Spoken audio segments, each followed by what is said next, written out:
Newsflash! Penacony's Charmony Festival has entered its countdown phase. Accompanied by Clocky's TikToks, after 12 system hours, this grand celebration will commence with much fanfare. I already told you! We can talk things out! I'm sorry, Fluffy. I really have something urgent to attend to, so I had no choice but to resort to asking this favor of you all. Since you already know what you're doing, I'll also have to remind you of its risks. Hey, partner, what's with the hostility? I thought pulling this thing out was just a way of saying hello. For the last time, state your identity and purpose. My name's Boot Hill, and I'm a Galaxy Ranger. A Galaxy Ranger? You look like you seen a ghost. Did you think we all went extinct? Well, that's the price you pay for being off-grid for too long. The righteous heroes of the hunt would never hijack the Astral Express. I ain't hijacked anything. What, chatting with someone while holding the gun is considered a hijacking? It probably is. Pardon my frankness, but there are plenty of rumors in the cosmos regarding the Galaxy Ranger's current status, and none of them are pretty stories. I have a hard time believing you. Oh, this is hilarious. The tale that this bunch of fools spin is getting out of hand. There's even a bit about the Galaxy Rangers being turned into gibbons by Dr. Primitive, and they're in some valley screwing around on swings. Of course, I know you won't believe me, which is also why, similarly, I have a hard time believing that you're the real Nameless. See the bullets in this gun? 9mm, an eternal classic. I may need the Astral Express's help right now, but if you're an imposter just like that one, then this bullet might just end up in my head. I can't allow myself to be exposed to danger. That's just the way it goes, so you all have to first prove yourselves. Huh? Where are you going?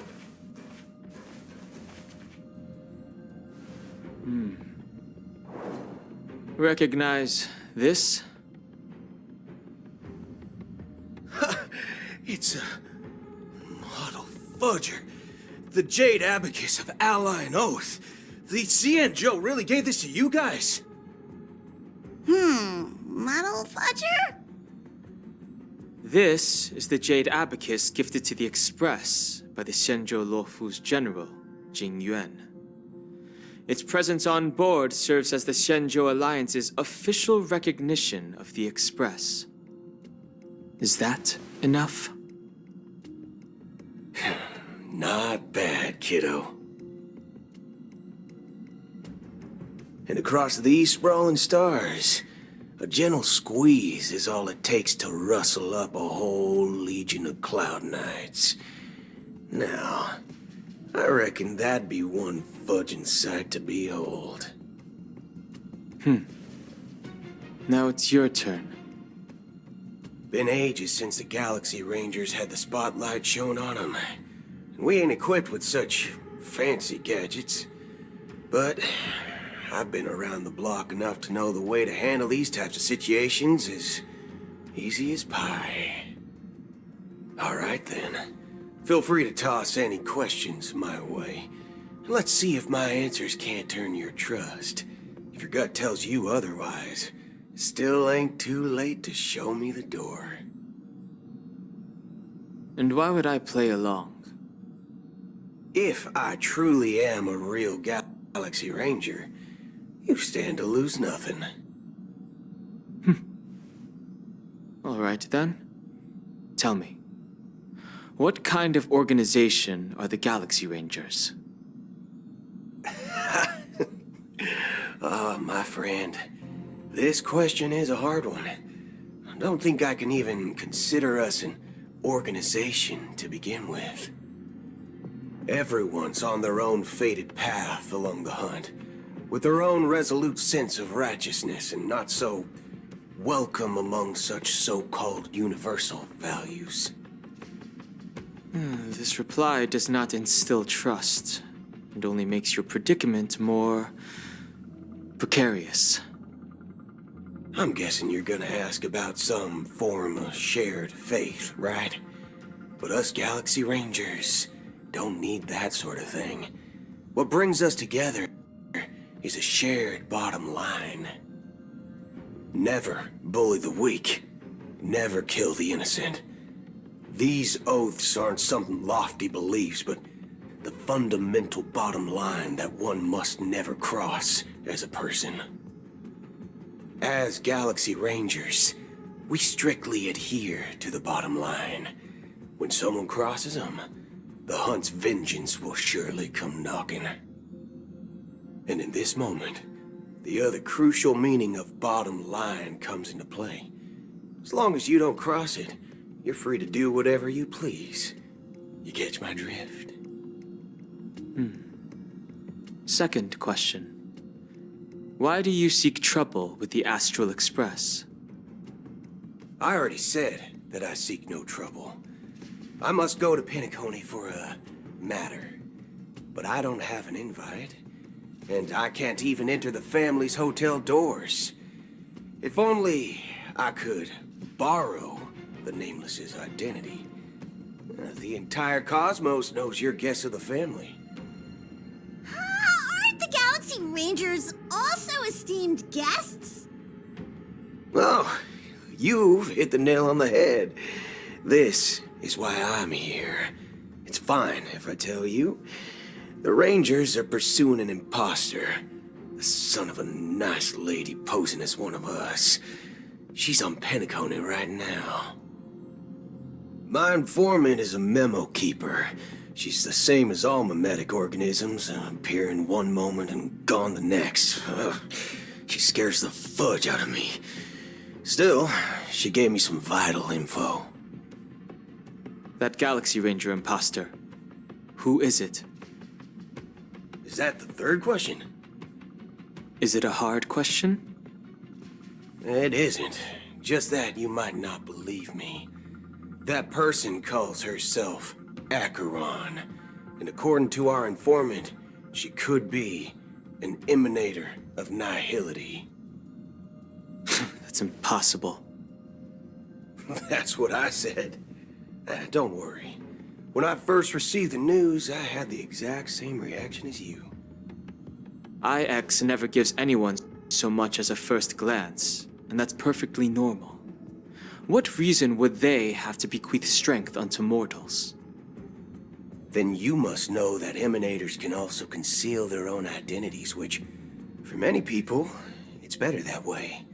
Otherwise, there'd be wanton bloodshed across the cosmos, or even, perhaps, turning their back on the path they're supposed to follow.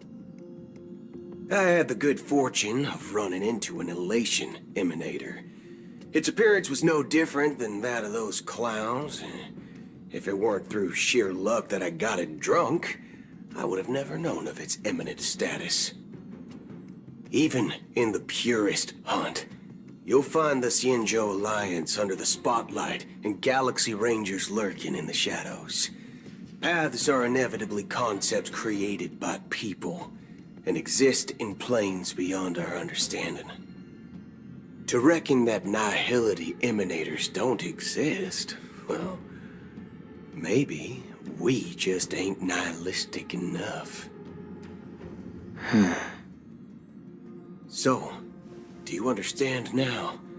Your companions are in danger, and it's pretty harrowing.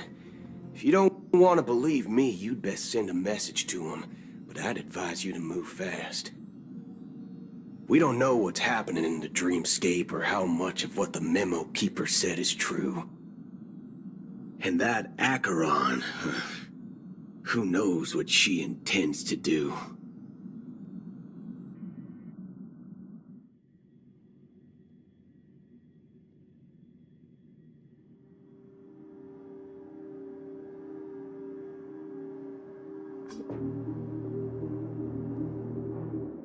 I don't intend to do anything.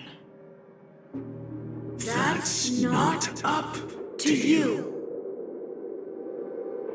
Did you know? People who come to the land of dreams for the first time, they'll subconsciously stop to reaffirm that they're still walking on solid ground. And then they will unanimously raise their heads to gaze at the sky. Be it reality or dream, staring at the sky is instinctual for humanity. Since the day that the golden hour was completed, it's always been there, watching over every single night of decadence. But now this night sky has been mercilessly severed, dyed with the mist of nihility. And this whole event happened within the course of a single slash of a blade. A single slash of a blade isn't really accurate. It was actually 2 blades, just that the second one was faster. That's not the point. Many guests who weren't supposed to be invited have gathered at this banquet. Even if the harmony is all-embracing, I have no choice but to show some of them the door. For the sake of Penacony and the peace.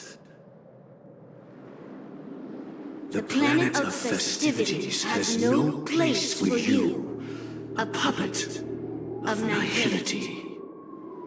Those who live in the shadows do not bear the right to tread the illuminated stage. Speaking of living in the shadows, there's probably not much difference between us. It's only polite to reveal your true self, at least when speaking to others.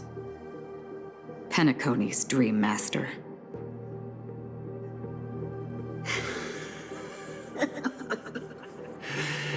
That's just another reason that you can't stay. Whether you believe it or not, this is the real me. We are one. Is this the unity that the family espouses? My mortal shell has long since dissipated. The Oak family's 107,336 offspring are now my eyes, ears, and mouths, spreading joy across dreams when required. And in times of essential need, exiling evil from this haven in my stead. From the sound of it, it seems like you're asking me to leave, Penacony. I am glad that you're an understanding one. Alas, I'm not asking. If you think you can. Are you threatening me? I ended it with a period. It was a statement, not a threat. Knowing who I am and still showing such malice. You're not the first, nor will you be the last. This scene played out many times before. And usually, when faced with my questions, most people retort, "Why can't I?" The result has invariably been that they can't. You are confident. But be reminded, the family is forgiving, but not weak. The chords of the harmony extend across worlds. If you do not comply, when the blade is unsheathed for even a hair's breadth, you will never be able to escape the eternal Centurion's wrath in all of your lifetime. 137 individuals. That is how many heathens I have exiled since I became Dream Master. Among them were those who once severed my wings, and those who immolated my body. And here I stand again, about to add another mark to the tally. And you will die. I mean, all of you will.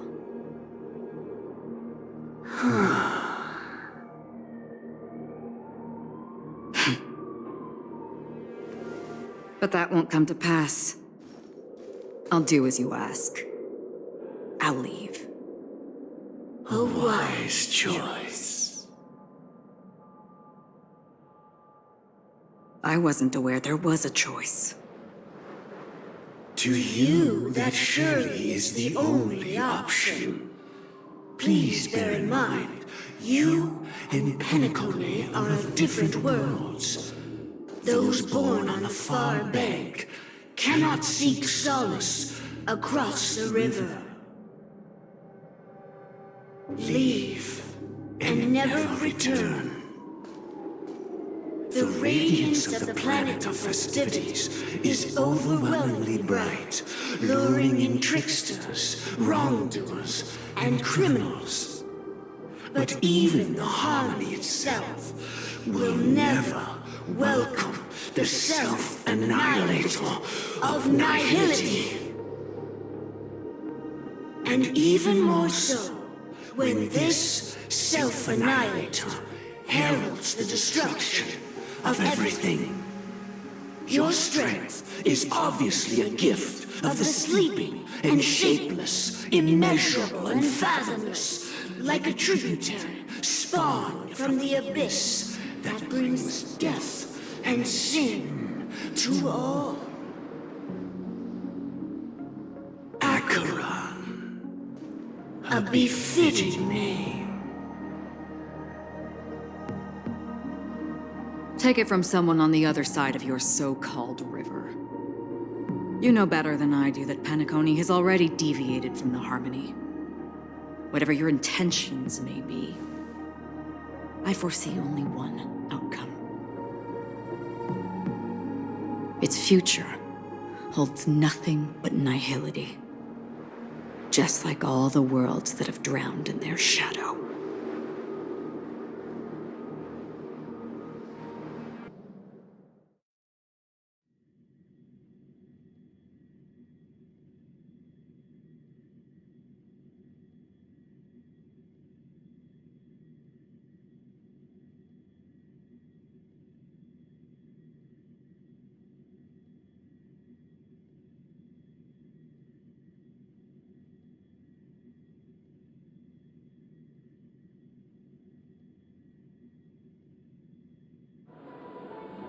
Attention, please.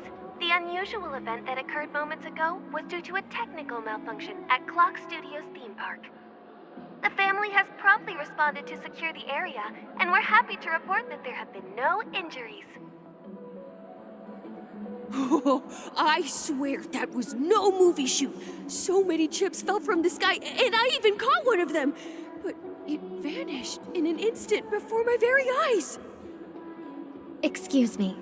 Are you talking about the Clock Studios theme park incident? Yeah, what about it? Oh, Miss Robin, am I seeing things right? No need to worry. I apologize for any inconvenience caused to your delightful dream journey. What you just mentioned about the chips really piqued my interest. Would you mind providing more details about the incident?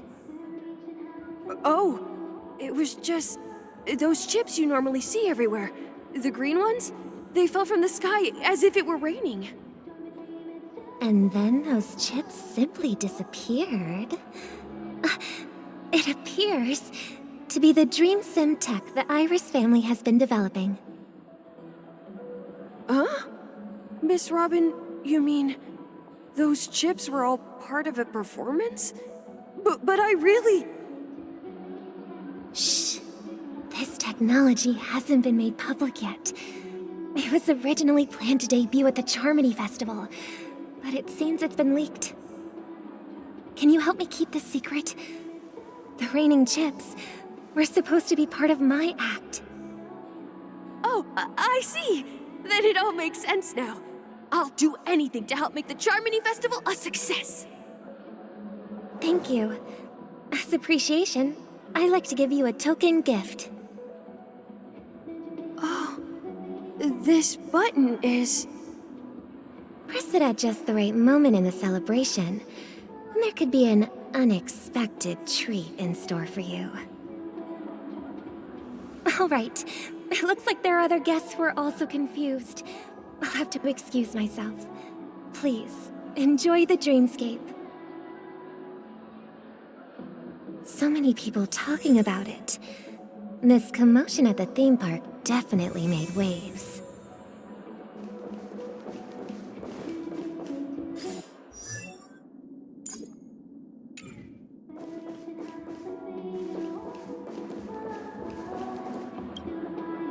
The family promised they would protect the guests within the dreamscape, but I witnessed a group of organic life forms making their way to the theme park.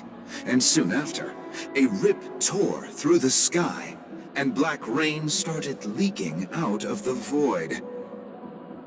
The family needs to provide a reasonable explanation, or I'll take my loved ones and return to reality. I thought the dreamscape was supposed to be a paradise.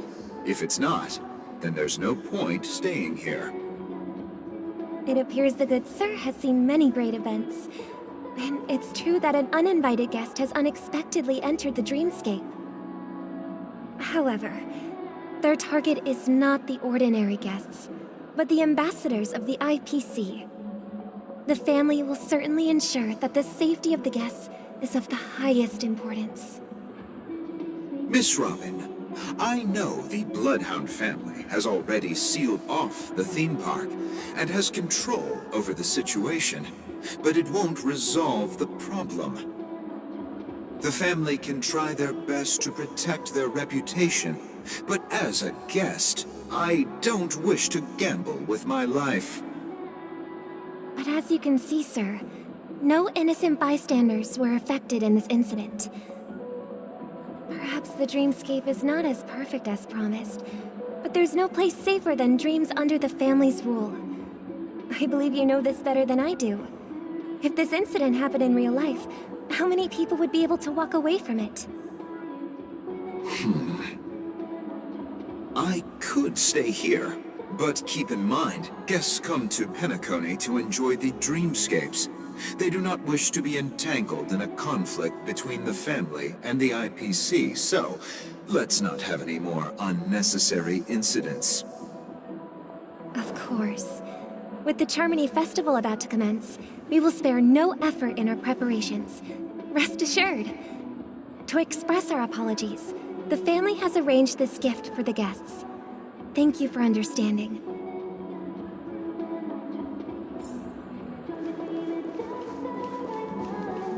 You've had quite a... Hello. May I ask what happened here? Nothing to be worried about. There's been a small rehearsal mishap at Clock Studios theme park.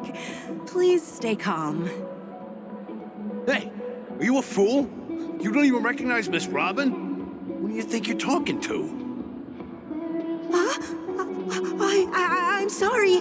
I've just been transferred to the Bloodhound family, and I'm still not too used to working on the streets. I didn't realize it was you. I'm so sorry. Hey, don't sweat it. You guys have a tough job. I know how it is. How's the situation looking?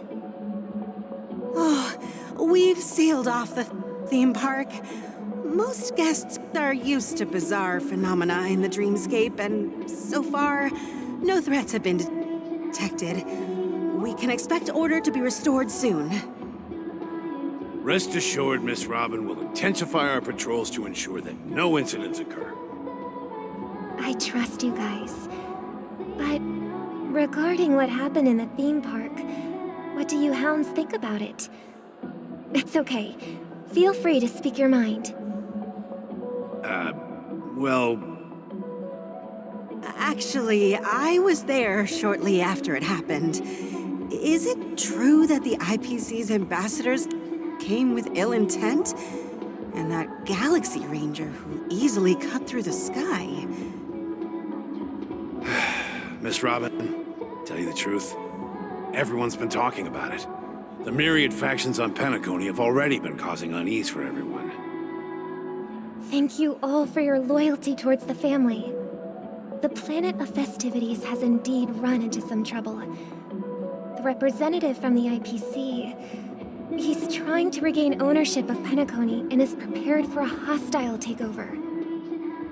Of course, the family did not agree. The result of the failed negotiations is as you see it now.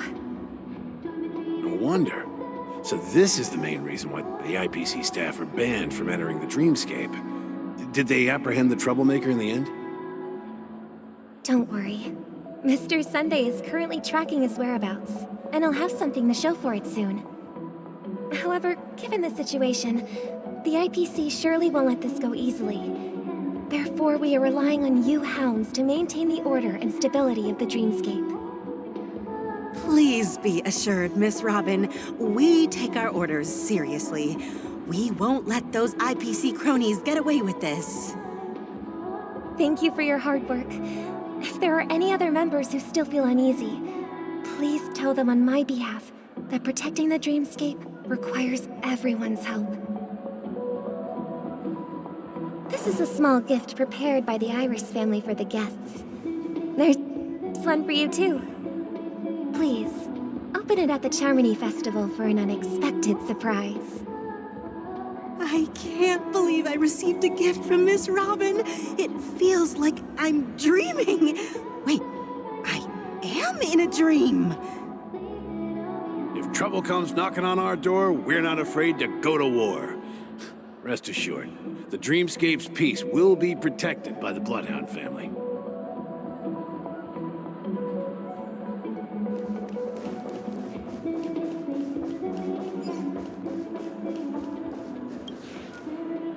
Miss Robin? That's the renowned cosmic superstar, Miss Robin! I didn't expect to meet a fan here. I'm honored. Welcome to Penacony, a world filled with wonderful dreams. I can't believe I'm actually meeting the real Robin! Shouldn't you be preparing for the Charmony Festival? Preparation is important, but the ceremony is fundamentally about sharing the Great One's harmony with everyone. If there's a chance to sing with everyone, I will not refuse. Regarding the recent mishap, I understand it negatively impacted some of our guests. As a member of the family, it's only right for me to come forward and offer my apologies to everyone. But, are you sure it was actually a mishap? Everyone saw those chips descending like rain and the red light tearing through the sky. Claiming it was merely special effects seems a bit far-fetched. Plus, I met that generous gentleman. He looked really out of it and kept talking to himself. Is this also part of the performance? Everyone, please do not panic. I believe that the family will give everyone a satisfactory answer in due time. Even if you say so, Miss Robin, it's hard to believe.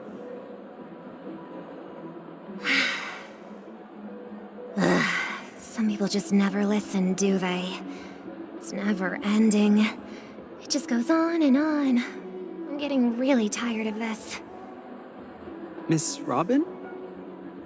Still, I suppose I should keep on helping everyone.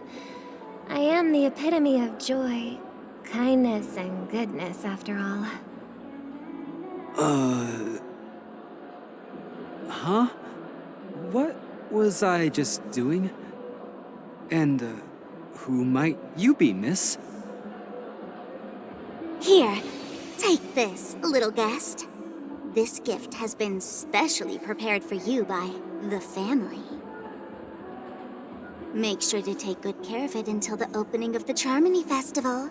Then, when the show reaches its climax, press the button together with the others around you. You never know. Something very exciting might happen.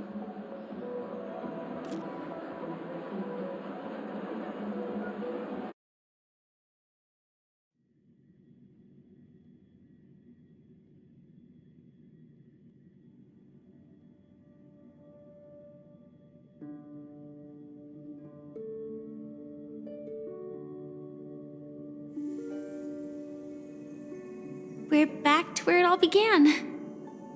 You entered the golden hour from this place. And it is also from here where you will enter the true Penacony. It is a pleasure to journey alongside you once more. But it's time I laid bare the entire truth before you. As you might have heard,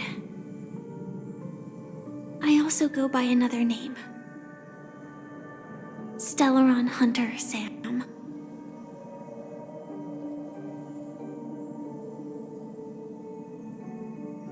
I'm sorry. I had no other choice. I know you have many questions. Do you remember when we encountered death in that strange dreamscape? When I was caught by that meme? In that instant before it killed me, I saw the reflection of another dreamscape in its ghastly pupils. So, following the clues in the script, I came up with some theories about the meme. That's why I instructed Silverwolf to issue invitations, drawing everyone to the Dreams Hotel. I intended to call upon death before you arrived, to solve the riddle using more direct means, and then invite you to join. However, contrary to my wishes, I couldn't defy the script, and I didn't get a chance to explain it to you. It is how you see now. I was impaled by the bladed wings of death. The heavy pressure of concentrated memoria miasma exploded in my mind as if it was actually reality. But after the momentary numbness subsided, I found that my body was absolutely unscathed. I was still alive. And it was just as I thought. I had arrived at a place starkly different from this beautiful dream. Beneath the dreamscape of Penacony lies another, more chaotic, more primal memory zone. Its name? Land of the Exiles. And so, then I returned to the hotel in the dreamscape, hoping to tell you of its existence. Yet I could not reveal my own identity. So, I could only divert your party's attention and lure you away from the battlefield. And after all my attempts proved futile, it wasn't until not long ago when a crimson blade of light shattered the high wall of the dream, causing you all to fall far into the abyssal depths of the dreamscape, that I was able to awaken you and your companions one by one. And that's it. That is all that's happened so far. I know it's tough to believe all this without reservations. I just want to say, you are very close to the final answer. Just one more thing needs to be done. And then I can prove it to you. Now, let's leave this place. Please close your eyes. Take a deep breath and visualize the dreamscape's outline in your heart. And remember, you must not open your eyes at all times. 3, 2, 1. Don't be afraid. The one who has come to greet us has arrived.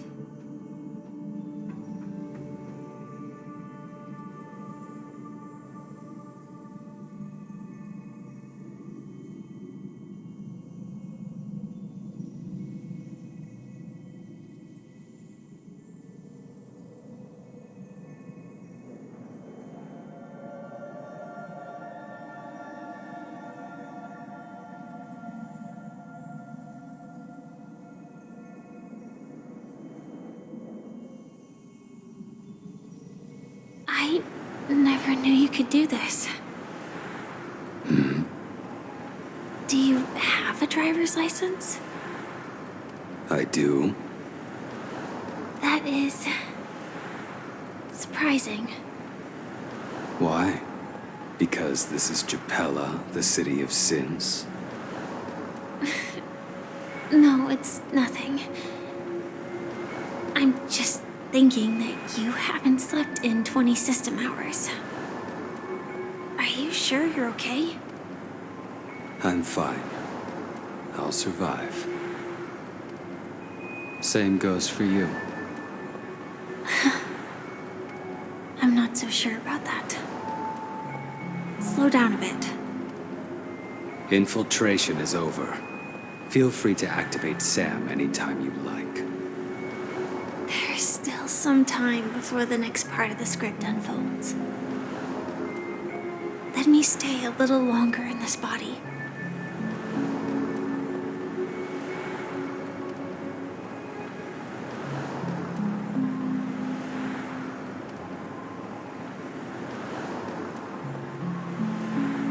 Such a long tunnel. Didn't feel this long when I set off. In half a system hour, it will lead us to Kafka. And then comes the downfall of the Japella Brotherhood. Is that also part of the script? It's in your script too. Sorry. I didn't notice. Their destiny won't change just because of your selective ignorance. I told you before, it's a bad habit. What about you then? Is this the moment you finally find the death you've been looking for? As always, it's a blank slate. It's not on this planet. Why the sudden inquiry? Because I'm currently in a car with a sleep-deprived driver. I just want to get there in one piece. This car has full self-driving capabilities. I'll just put my hand on the steering wheel. Will that do? Hey, don't take everything so seriously. Elio would always say there's only one type of destiny. The inescapable type. He can see the future, and we, likewise, are aware of our predetermined end. But before that moment arrives, we can still choose what we do. We all have this right, don't we? After today, Japella's name will disappear from cosmic history, and the Everflame Mansion will take its place. In the not-too-distant future, you'll receive an invitation. That's your next stop. Land of the Dreams. Penacony. Hope you find whatever you seek there, be it answers or salvation.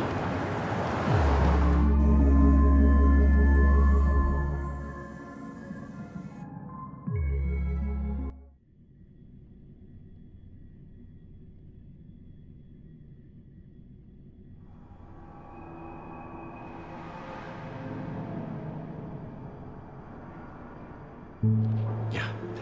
Glad to see you're safe and sound. Close your eyes. This is the answer. Isn't it incredible? The monster that we have always known as Death is actually the guardian of the land of the exiles. It abides by a certain rule, abducting people from their dreams and bringing them here. The question that has been perplexing us, does death really exist in the dreamscape, appears to be a cognitive trap. It was laid by those orchestrating events from the shadows to cover up the truth behind the disappearances and the existence of this fortress known as Dreamflux Reef. Every emergence of that meme is related to the Watchmaker. Since Dreamflux Reef is where it brings its captives, it's likely that many of our long-standing questions will be answered in this place. The atmosphere here is starkly different from the beautiful dream. There are no regulators here like the family, and they all look like they're mildly dazed. But from the whispers of the residents, I've heard a familiar name. Gallagher. It's that man again. Always in the right place at the right time. Though that does save us the trouble of looking for him. Himiko and March have already made a move. Get ready. We're about to set off. The real dreamscape. The land of the exiles. Before we go, should we speak to everyone first?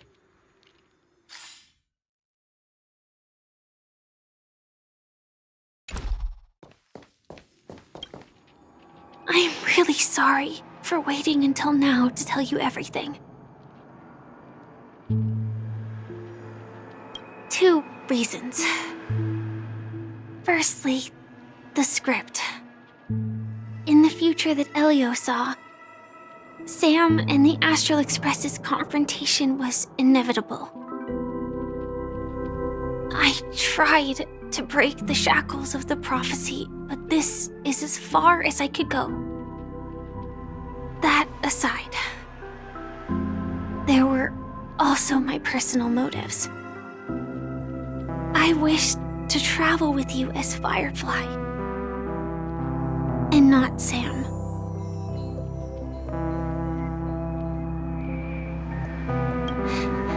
Thank you. Elio only gave me one instruction. Allow the Astral Express to pursue the Grand Legacy. It means that the Watchmaker's legacy holds great significance to Trailblazing. And to you. Elio's scripts used to revolve and expand around certain specific Stellarons. But with your appearance, this condition has apparently ceased to be appropriate. Perhaps he also saw the impossible in the future. Do you still remember that medical cabin I told you about? Well, that's Sam. It belongs to the Iron Cavalry of Glamoth's Firmament Frontline. A Firefly Type 4 Tactical Heavy Assault Mech. It is the cradle of my vitality. And the meaning of my birth. And for the longest time it was how I should have looked to the rest of the world. timescale of Dreamflux Reef differs from reality, so we mustn't lower our guard. You're sensitive to Memoria. A slight misstep, and you could get lost in this memory zone.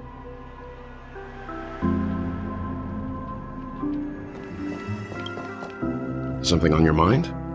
Let's talk about it. No wonder Miss Acheron is so averse to drawing her blade. It's hard to imagine such terrifying power could reside in an ordinary sheath. If it weren't for the fact that Aventurine's power originated from the preservation, the entire dreamscape would have been affected. Don't feel burdened by this. Even without that Stellaron inside you, Aventurine would still have found other methods to accomplish his goal. Let's just believe in Miss Acheron, and given her prowess, I don't think we've got anything to worry about. During your investigation, he shared a vital piece of information. Mikhail, the former watchmaker who collaborated with the family to construct the Penacony we're familiar with today, had a falling out with the family for specific reasons. But this is precisely where the problem lies. You were clearly investigating a murder, so then why, as a security officer, is he changing the subject to talk about his past with the watchmaker?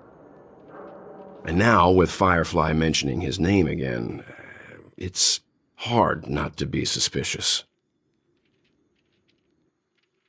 Before we found you, she'd already revealed her Stellaron Hunter identity and shared a lot of information.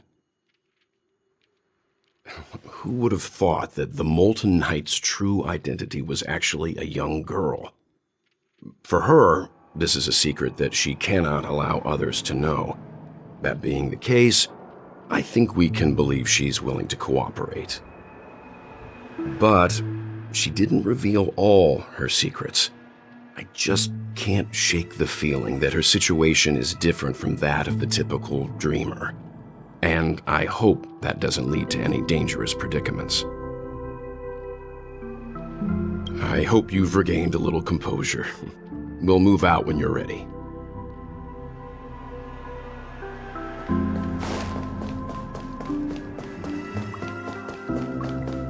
Keep going straight down this alley and it'll lead to an elevator.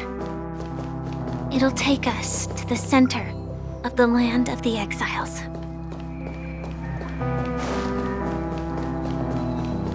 What a huge clock key.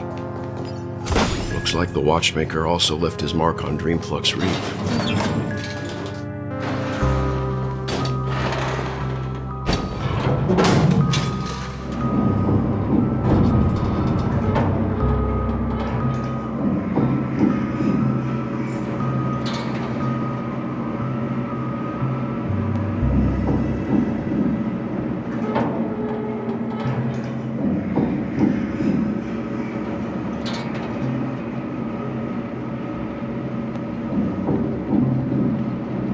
Unbelievable. To think there's a settlement of this size within the dreamscape, and all beyond the family's reach.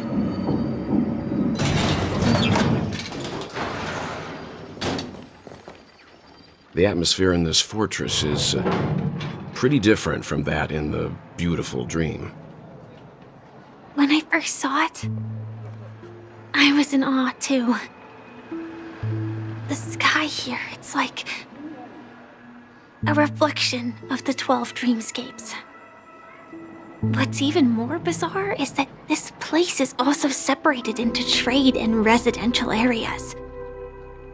The layout may be simple, but the facilities are very comprehensive.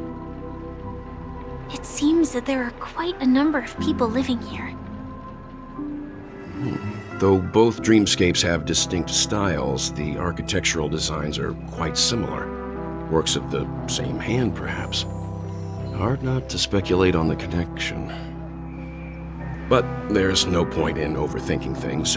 Let's meet up with Himiko and the others first.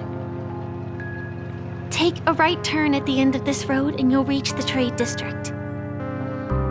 There are more people there, and perhaps someone knows where she is. Not coming with us? The Astral Express likely needs room for some internal deliberation. In the meantime, I'll try and locate Gallagher. Sure. Let's reconnect later. Letting her go was the right decision. Further observations are needed before we decide whether to trust her. But first, there's someone I need to talk to. Let's go. I'm sure you've already noticed him. He's right over there. The Reverie Hotel's bellboy. How did he end up here? And right after Miss Acheron severed the beautiful dream. We'd better check, just to be sure. Perfect for me, and perfectly legal for me to stay. Huh? You're the guest from before. We meet again! And a new friend. Forgot to introduce myself. I'm the hotel's bellboy, Misha. Hello, Misha. I'm Welt. We met in a dream. Oh. And who might this be? Tick-tock! Old friend and new friend! Let's high-five! Your, memory zone meme? No, Clocky is a good friend of mine. We all live here. How did you two get here? This dreamscape isn't supposed to be open to the public. I wonder if it has something to do with Sleepy. So, this is your home? Yep. After my work in the beautiful dream ends, I'll go back home. Commuting used to be more convenient, but ever since travel became cumbersome, Sleepy started ferrying people back and forth between the two dreamscapes. This Sleepy. Can you describe what it looks like? Sleepy is a memory zone meme. Looks fierce and has many eyes. But it's actually really well behaved. Gallagher's been taking care of it. Based on the description, that meme is indisputably death. A nightmare for the family, but for the people who live here, well, that couldn't be further from the truth. Death? Not in a dream, surely. Sleepy's just a little aggressive, and sometimes messes up by fetching the wrong guess. But it would never hurt anyone. I see. Has it brought back any guests recently, say, in the last day or two? We're currently investigating a missing person case that occurred within the beautiful dream. I see. Then you'll have to speak with Gallagher. But he's currently busy hosting a visitor from the Oak family and specifically asked not to be disturbed. Mr. Yang, the person you're looking for, is it Miss Robin? Just as I thought. Considering what happened with Miss Firefly, this doesn't come as a surprise. If you're looking for Miss Robin, I can lead the way. She told me that she'd be willing to meet with outside guests. If it's not too much trouble. Also, we're looking for our missing companions. A woman with red hair accompanied by a girl with pink hair. Have you seen them? Oh, I haven't. But please, rest assured. Dreamflux Reef is a small place, and it's not as bustling as the beautiful dream. But its safety is unmatched. How about this? Since it's your first time here in Dreamflux Reef, I'll be your guide and help you find your companions. And then we can all go visit Miss Robin together. She's gone to Mrs. Grace's to visit the children. She won't be leaving anytime soon, so there should be enough time. All right then, we'll follow your plan. Well, we now know the answer to both murder cases that have caused such commotion in Penacony. As for the intentions of the mastermind behind it all, we're still none the wiser.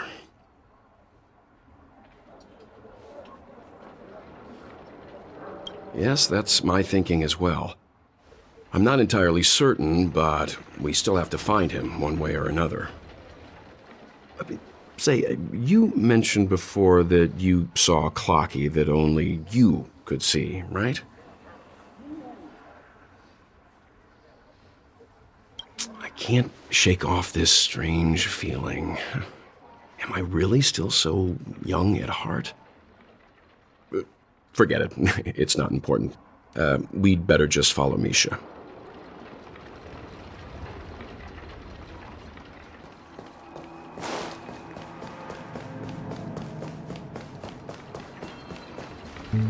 Everyone, look! From here, you can see the most spectacular view of Dreamflux Reef. A black hole? No. An accretion disk formed from consolidated memoria? Was Dreamflux Reef built on such unstable memoria? Oh, so Mr. Yang is also versed in memoria dynamics. I was just trying to figure out how to explain this huge hole to everyone. I bet you guys have a lot in common with Miss Kami.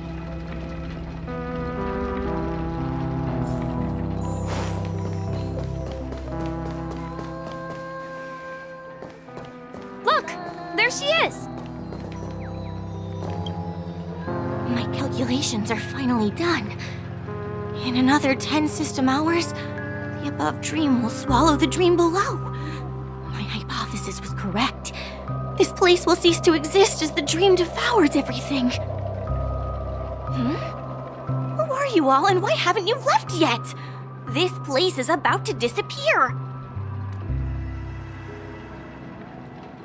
I'm Kami, a dreamscape surveyor specializing in memoria dynamics, and this is my life's work that I'm researching.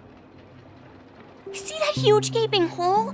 It was just a narrow rift many years ago, but now it's grown into a giant hole.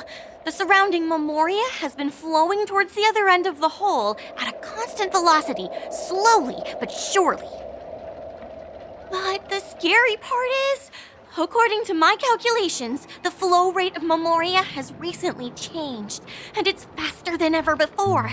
It's almost as if something is sucking it in from the other side. By constantly improving upon Madame Rosalina's memoria measurement method, I've finally obtained accurate results.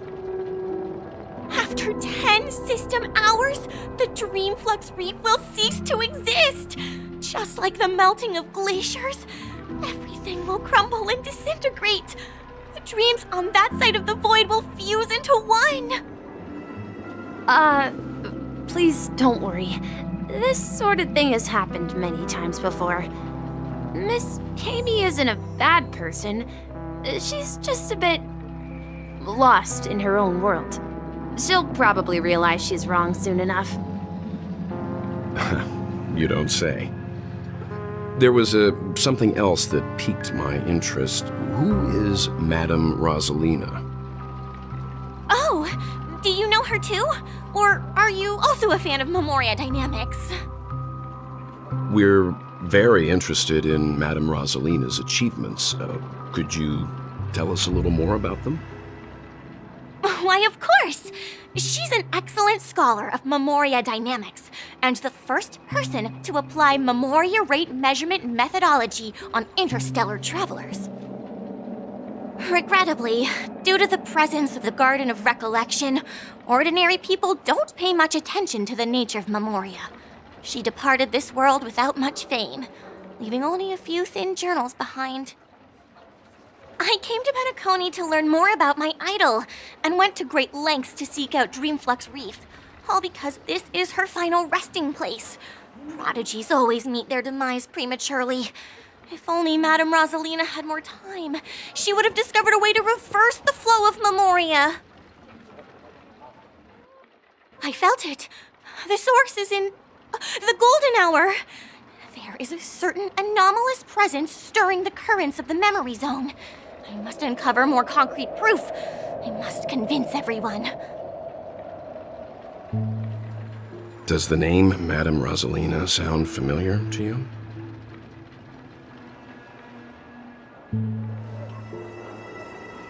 Before we came to Penacony, the conductor had given us a list of nameless to look into. Her name was mentioned.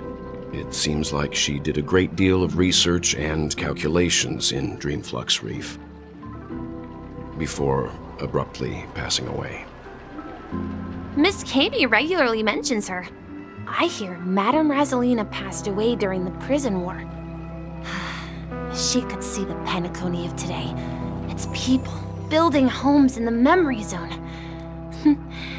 I bet she'd be really happy. Perhaps.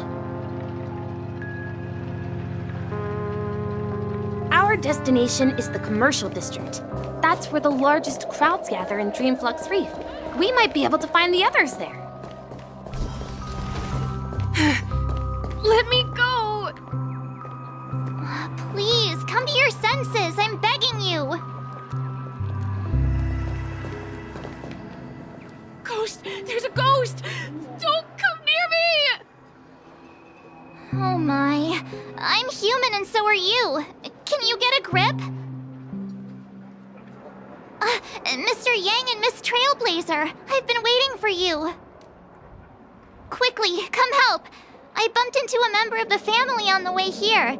He was so scared and I just wanted to calm him down. But... Let me go! Let me go! I've only done good in my life. Why can't I rest in peace after death? Well, this is how it turned out. Me? A ghost? Don't make me hit you. He thinks he's dead. Although, when I first fell in, I also thought the same.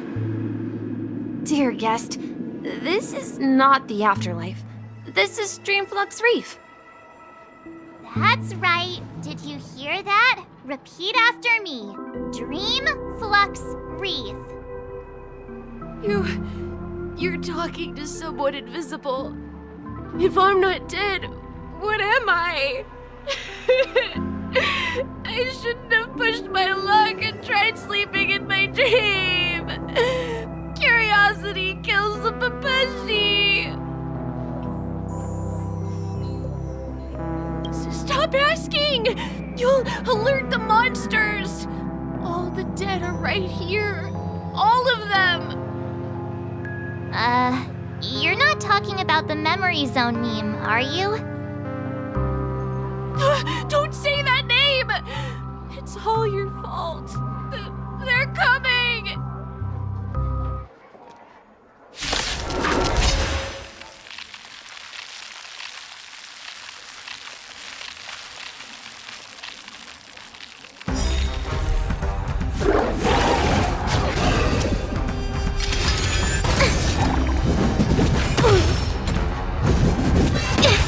Not good. Protect me! Thanks for the support.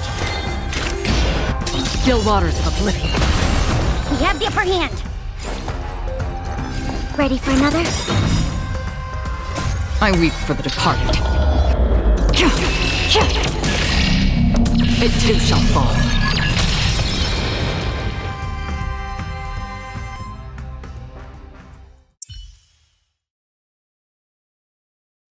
He passed out.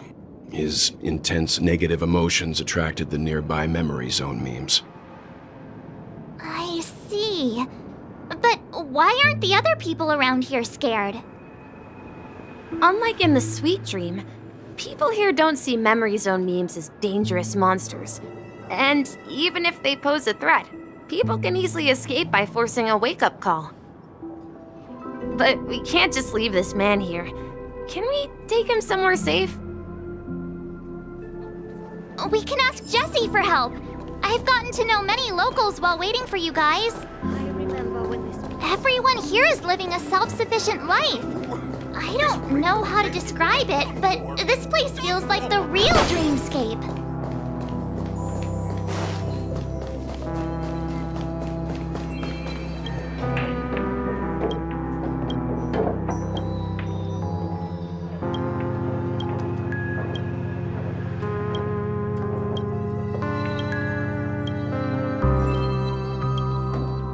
Evening, Jessie. Is it evening?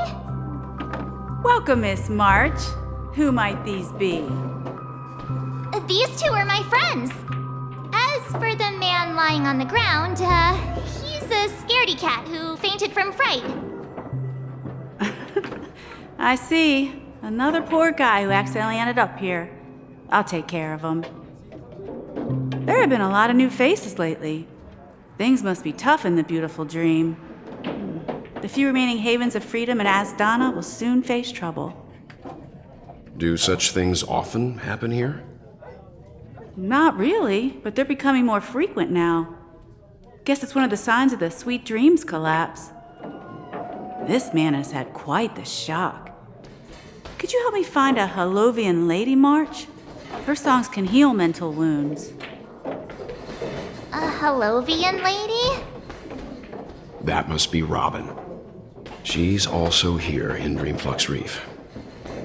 Huh? Robin? But I thought she...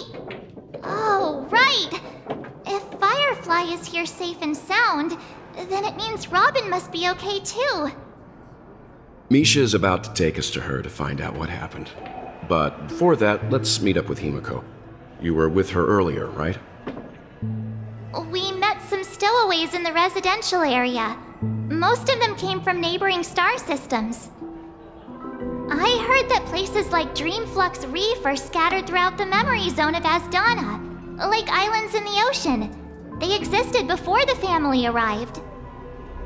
I also heard that when Dreamflux Reef took shape, it was the center of all dreamscapes in Penacony. If that's true, it's no wonder there are so many similarities between this place and the Sweet Dream. Himiko must be gathering information. Let's hurry up and get going.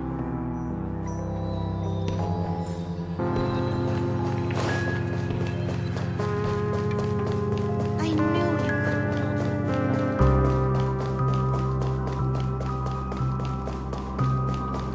could. This is where we split up. She can't be too far away. So that's how it is. I never imagined we'd gather the remaining details here. To borrow Gallagher's catchphrase, what an unpredictable twist of fate. Himiko, here they are! Ah, perfect timing. Now that everyone's here, I'd like to introduce everyone to Micah, who's partly in charge of the Land of the Exiles.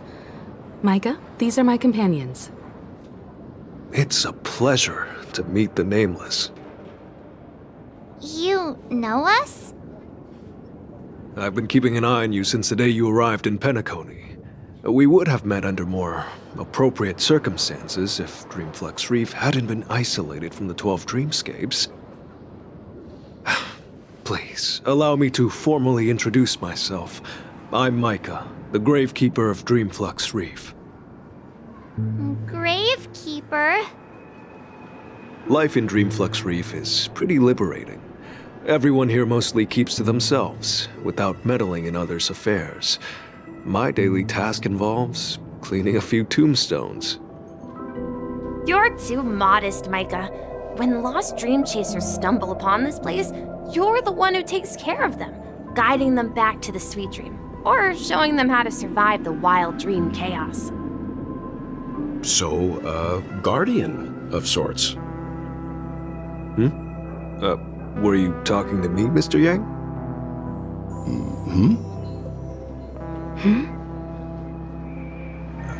On that note, Mr. Mika, which tombstones are you referring to? We didn't come across any graveyard when we arrived. They're actually just symbolic stones. But since you're curious, Mr. Yang, I'll take you there. I have a feeling you might find something of interest there. But before that, you have an important guest joining you. important guest. Who could it be? This way, please. The roads here in Dreamflux Reef are a bit run down, so watch your step. I remember when this place was...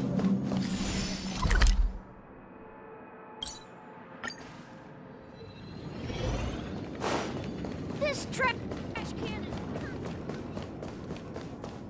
There she is. It really is her!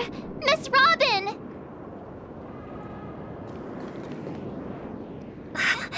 Everyone sang so wonderfully. It's not often that I tried this music style, but I've gained some valuable insights from it. Oh, I can't thank you enough, Robin. Well, these kids have made incredible progress in only a few days. It was nothing, Grace. I merely taught them how to sing. It was you who brought hope into their lives. Life must be quite difficult for them in reality, I imagine.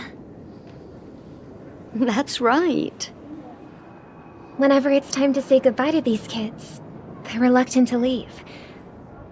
But I've explored every corner of Dreamflux Reef, talked to everyone I met, and they all told me the same thing. This shattered dream is not worth clinging to. It seems you truly are a child of the Harmony. Emma and Andy are orphans I took under my wing. Carol there, with her blind eyes, used to work at a nutrition center in the outer ring of Penacony. And as for Gary, he's been living with autism since he was a child. They're not old enough to enter the sweet dream managed by the family. If we compare people to birds, these kids are like fledglings with impaired wings. But in this dream, well, they can fly freely. Even if they stumble along the way, well, they're still relying on their own strength. And me, an old lady with no legs. Well, without this dream, I couldn't even walk toward them. I'm glad that you found a new life here in Penacony. It's just... Don't worry, Robin. Dreams have their significance, but they aren't everything. Both the children and I understand this. No matter how long we fly through this dream, we will one day return to reality. But you know what? Emma and Gary aren't plagued by their insecurities anymore. No, and Carol is learning how to cope with her blindness. And Andy is livelier than ever. Well, even I've become more optimistic. You see, in dreams, we learn how to live. Once we return to reality, we learn how to survive. And should our feathers be damaged, then we share our wings with one another. There's no need to covet an illusory sky in dreams, because we have the right and the ability to fly towards a broader horizon. It's a relief to see you safe and sound, Miss Robin. It's nice to see you all again, Astral Express crew. I heard my disappearance caused quite the commotion out there. I'm really sorry about that. Since you're here, can we assume that you're fully aware of the situation in Penacony? Ever since I returned to Penacony, my voice started to change, until it gradually faded away. At first, I thought it was a temporary ailment, perhaps due to having been away too long. I thought maybe it just takes some time for my body to acclimate to the high concentration of Memoria and Asdana. But now it seems the root of the problem goes way beyond me. There are elements around me that don't align with the harmony. Losing my voice is just one of the signs of the Sweet Dreams collapse. The Sweet Dreams collapse. That memo keeper mentioned the same thing. So it's real. While I was away from Penacony, the boundaries of the 12 dreamscapes kept expanding outward. But whenever I mentioned the anomalies in my dreams, all the family heads refused to talk about it. Only my brother was willing to respond. Later, I discovered the secret letters from the IPC ambassador, which further convinced me that there are hidden secrets beneath the surface of Penacony.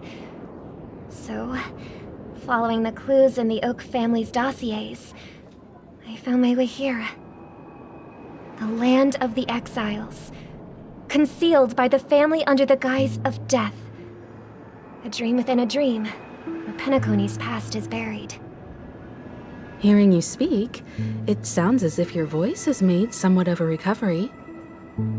I hate to admit it, but the harmony in this place resonates more broadly than within the Sweet Dream. It's regrettable, but the family has experienced betrayal.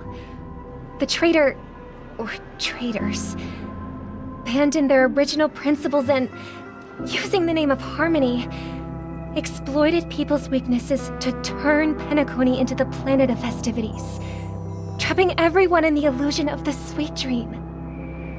This is not the strong defending the weak, but rather the strong exploiting the weak. A world without equality won't ever be favored by the harmony.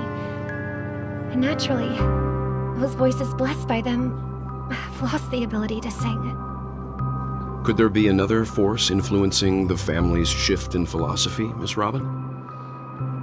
Considering what happened with Acheron, it's difficult to conceive of another entity within the realm of the harmony capable of influencing everyone. Unless a power surpassing that of an emanator is involved.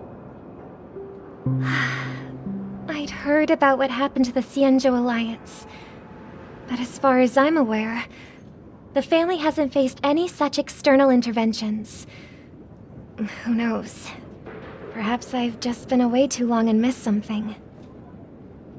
Regardless, I cannot accept my home is moving towards the very opposite of what the harmony represents, while still claiming to uphold it. I must uncover the reason why Mikhail cut ties with the family, and who exactly it was who betrayed us all. Do you remember our arrangement, Mr. Micah? Well, here's my answer. I've decided to forgo my role, and never step foot on the Charmony Festival stage again.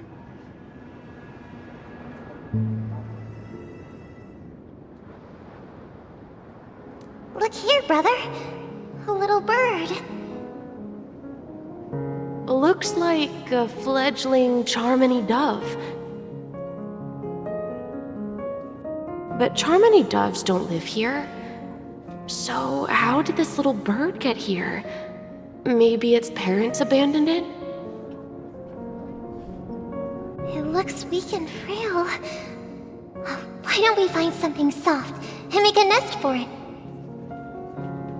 This place is too dangerous for a fledgling. Let's take it with us. We can put it on the wooden shelf in front of your window. Okay. A bird like that must have a beautiful singing voice. But where will it live? I'll ask the family head to build a cage for it. A cage? But then it won't have the freedom to fly, right? Let's see. What is it that has captured the attention of the two best interpreters of the Great One, to the point that they've forgotten how to enjoy their dessert? Oh, poor little thing. Doesn't look like it's doing well. Do you want to rescue it? I do. But I don't want to lock it up in a cage. Why? Even if it's small and not fully feathered and can't sing, it didn't come into this world just to be locked up in a cage. Birds, they should be flying free in the sky. That's quite the romantic idea. And what about you, a young scholar? Do you agree with your sister? I think she's right. But if we leave it out in the wild, it won't survive for more than a few days at best.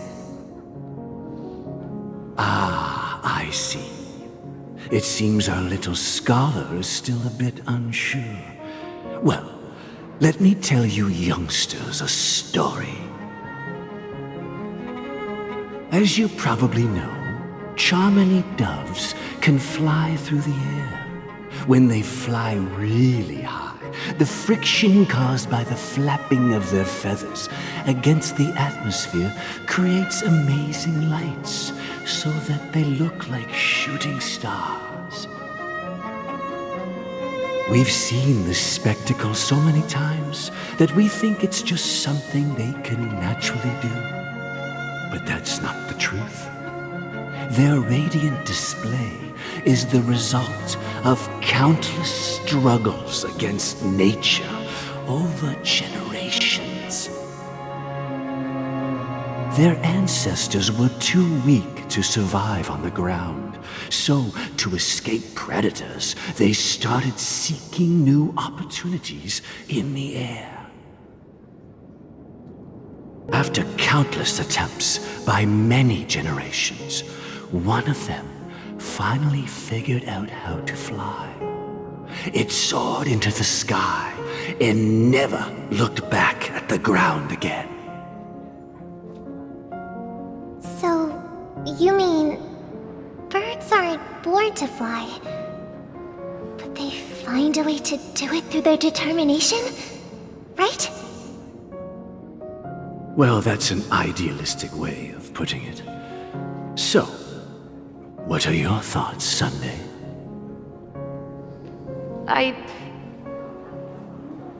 I think people believe birds are meant to fly because they've never seen those birds crashing to their death. That's an interesting perspective. So, have you decided what to do with the bird now? For now, I'll keep it in a cage until it can take care of itself because I want it to live, no matter what. Well said, kids. It seems each of you has found your own answer. Your insights are truly remarkable, and I hope they come true in their own way. We will take good care of it, won't we, brother? Yeah, but Mr. Gopherwood, there's one thing I don't quite understand. And what might that be, my son? What if this little Charmony dove never learns to fly in the end? I mean, if there are fledglings in this world that can never fly throughout their lives, should we let them go back to the sky, only to see them crash to the ground and die? Talking in your sleep, Birdie? Time to wake up.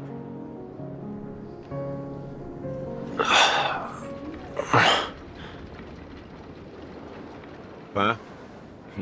Need a hand?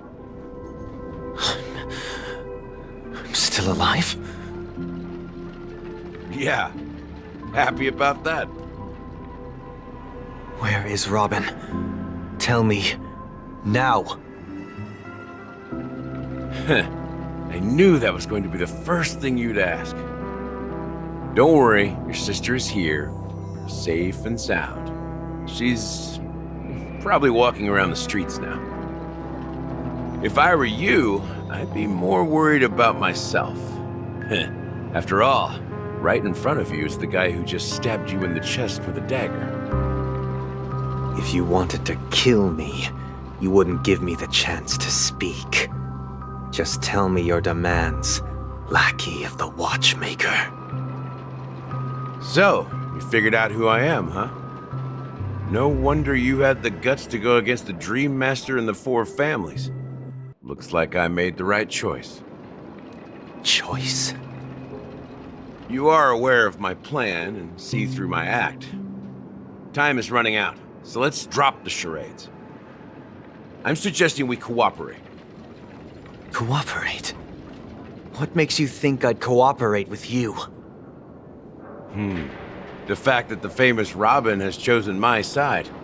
Plus, some clues about a traitor and a bright future for Penacony. Any of that catch your interest? I find it hard to believe a man who's full of deception. Fine. You don't have to trust me. What you should trust is the sense of justice inside of you. Show me Robin first. All right, as you wish. Here she is. Huh? What's your trick this time? Just kidding. I mean, this lady will lead us to Robin, right? And the crew, too. There are too many people who you owe an explanation. That'd be great. Please follow me, Honorable Oak family head. Now, all the actors are on the stage.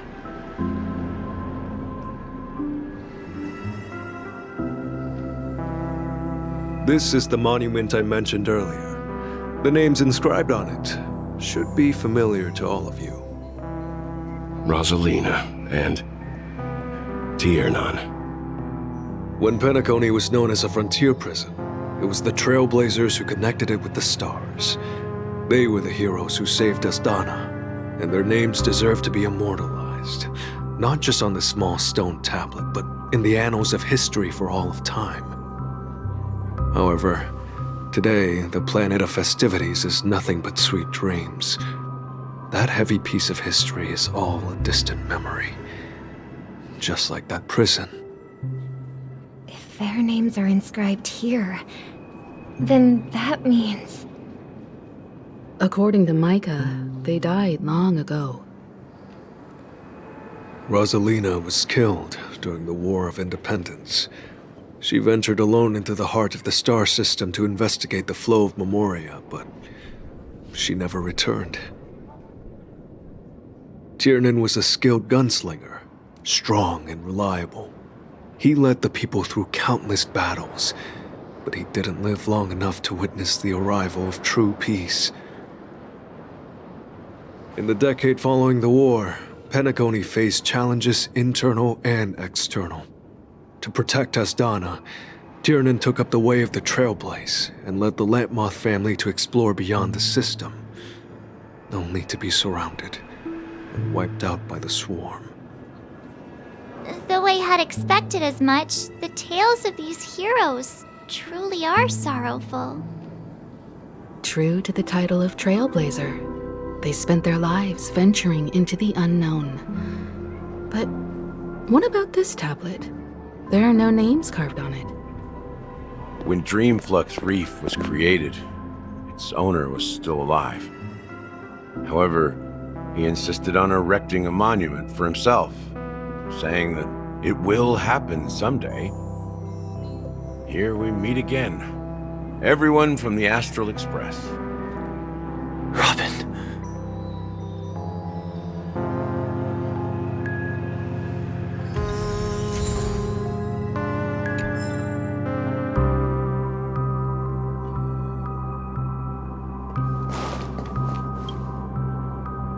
There's no need for words.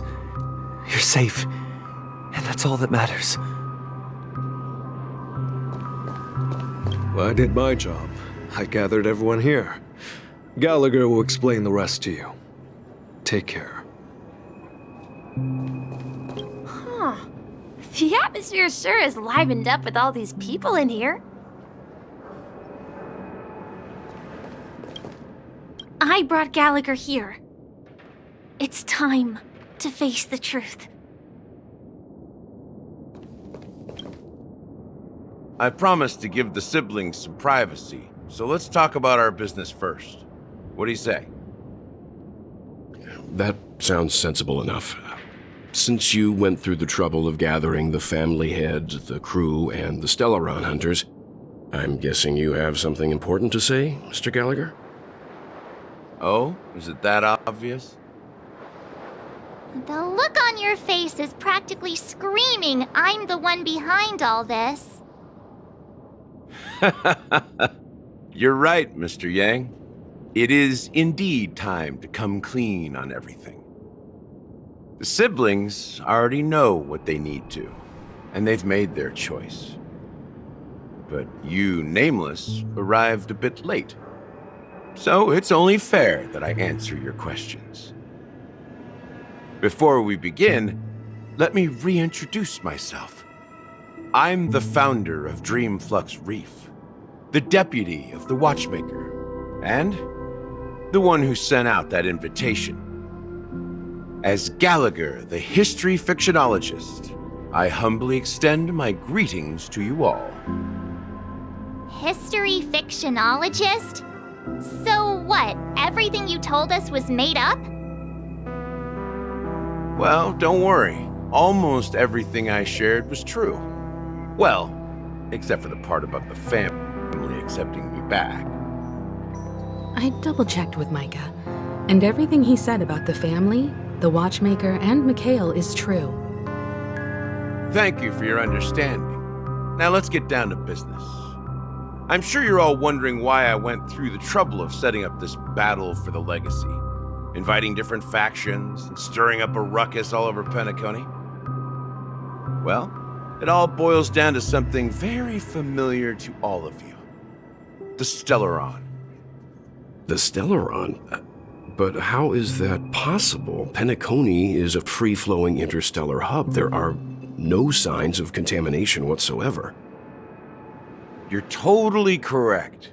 So, care to take a guess at what that means?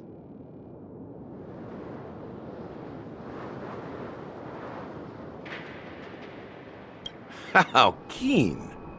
Well, what should I say? I expected nothing less from the person here who is the most familiar with Stellarons. The sweet dream doesn't come out of thin air.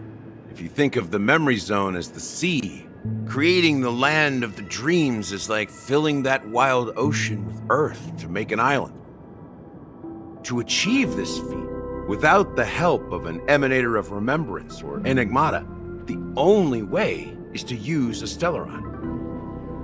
And that's not something you can achieve with a simple wish. It requires vast quantities of knowledge, time, and manpower. I'm sure you get what I'm hinting at. In Azdana, the planet of festivities itself is a Stellaron disaster.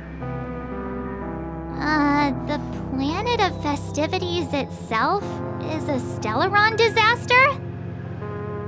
It all started a long time ago, back when the Watchmaker and his crew liberated the frontier prison. They faced countless challenges as they began building Penacony from the ground up. That's when the idea of using the Stellaron came into play. The Stellaron first entered the Azdana system during the war.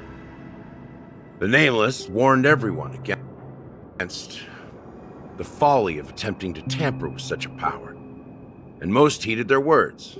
But there are always people in the shadows with ulterior motives. The turning point came after Tiernan's death. With two of the Nameless gone, the Watchmaker had to go to the front lines. It was at that moment his rivals saw an opportunity. By the time a representative from the Montour System's family arrived at the Watchmaker's call, the Stellaron had already been activated and was seeping into the primordial synesthesia dreamscape. And I suppose the family happened to possess the knowledge to seal the Stellaron? Not just that. They knew far more about the Stellaron than the average person. They helped Mikhail swiftly quell the civil unrest and played a part in building Penacony under the disguise of the Harmony. Those three eras were known as the Age of Dreaming. The Watchmaker, who had been left in the dark, sent out invitations across the universe, spreading the hype around the land of the dreams. Then, how did they turn against each other? Remember the island in the ocean metaphor? The truth is, the Stellaron was never truly sealed. It existed in a different form within the dreamscape. Think about this. What would it cost to create and maintain such a lavish dreamland? It's people's lives. The opulent dream is built upon the decay of spirits, with a toxic elixir called pleasure flowing through the dreamscape. It tempts people to indulge in the dreamscape, and gradually their minds succumb, becoming nourishment for the sweet dream. Confusion, laziness, and cowardice, weaknesses that plague humanity, were magnified and nourished by the family. Penacony became a new kind of prison, even more impenetrable than the previous one. Sadly, we realized this far too late. By then, the family had a firm grip on Penacony, swiftly quelling any opposition that arose. At my wit's end, I had to use the power of the Enigmata, and sought refuge in this chaotic realm. Over the years, I created a meme within this dream for our use. Dormancy. That's its real name. We exploited a loophole. You see, regular people can't fall asleep again while they are inside the dreamscape. So this is the true meaning of the impossible. You sent out invitations in the Watchmaker's name to find forces capable of resolving the Stellaron disaster and draw them into Penacony to uncover the truth. It's not just that. Above all, I wanted to see what happens when the major factions engage in a struggle for the legacy. Since this is the Watchmaker's first announcement in decades, the traitor within the family is bound to reveal themselves. So, the legacy is just a facade. If you want to consider the Stellaron as the legacy, I'm totally fine with that. If that's the case, where is the Stellaron now? That's a question for Mr. Wings. The Stellaron is still under the family's control, and as the head of the Oak family, I'm sure he holds all the answers.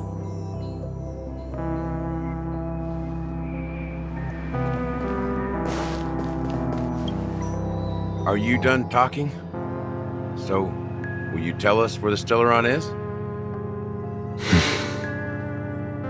It is the Penacony Grand Theater itself. As I suspected, it's the embodiment of the family. The edifice that first materialized within the Sweet Dream. That's what turned Penacony into its current state. As for the person who employed its power, it is in fact Mr. Gopherwood, the current Dream Master. Well, that was easier than I thought. Did you conduct your own investigation already?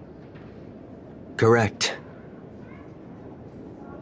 When I was trying to track down the person who murdered my sister, apart from you, Gopherwood was my second suspect.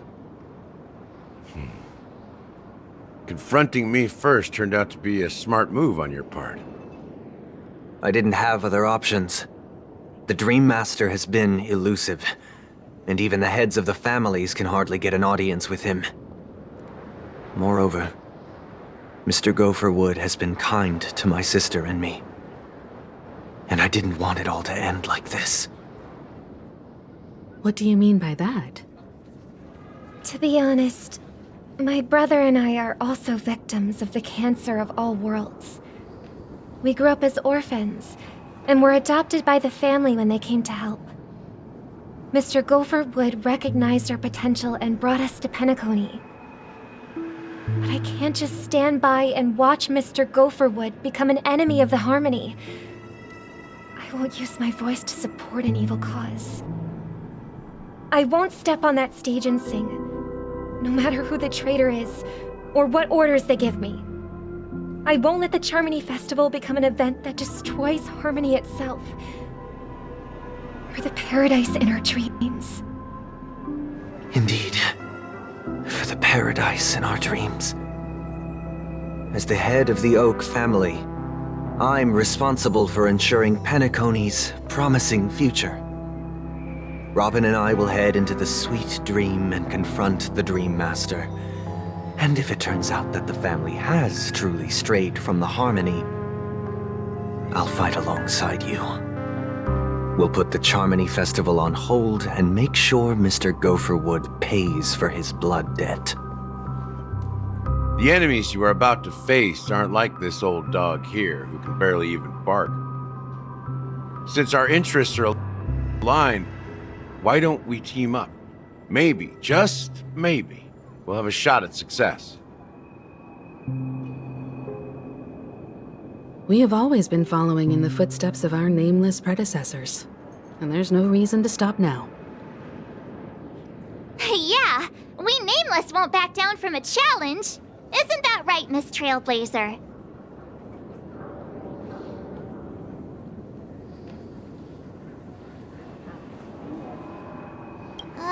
That line actually makes me a bit nervous.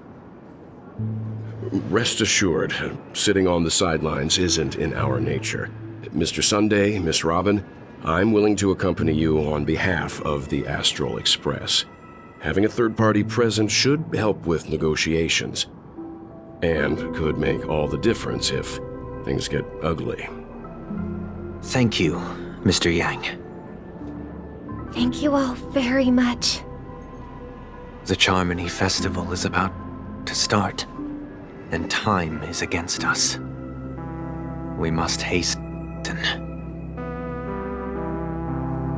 Everyone, let's gather over here. We still need to make some preparations.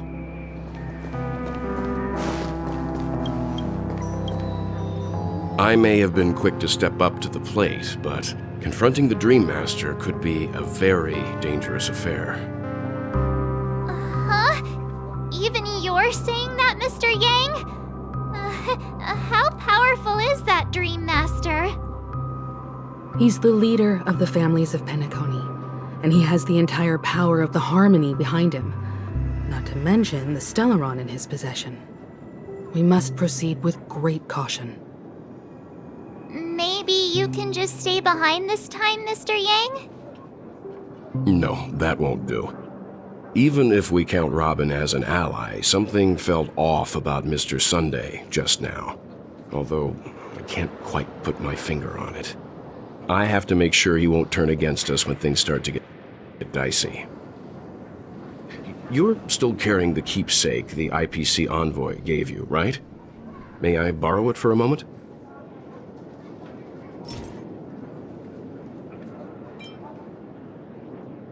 Huh.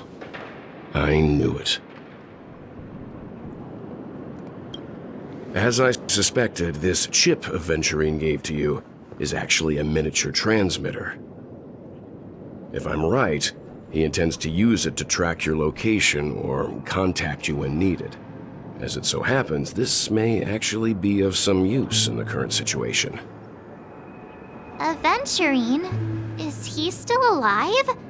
And what does he have to do with our mission to confront the Dream Master? Remember what I said earlier? Working with the IPC is a way to keep the family in check.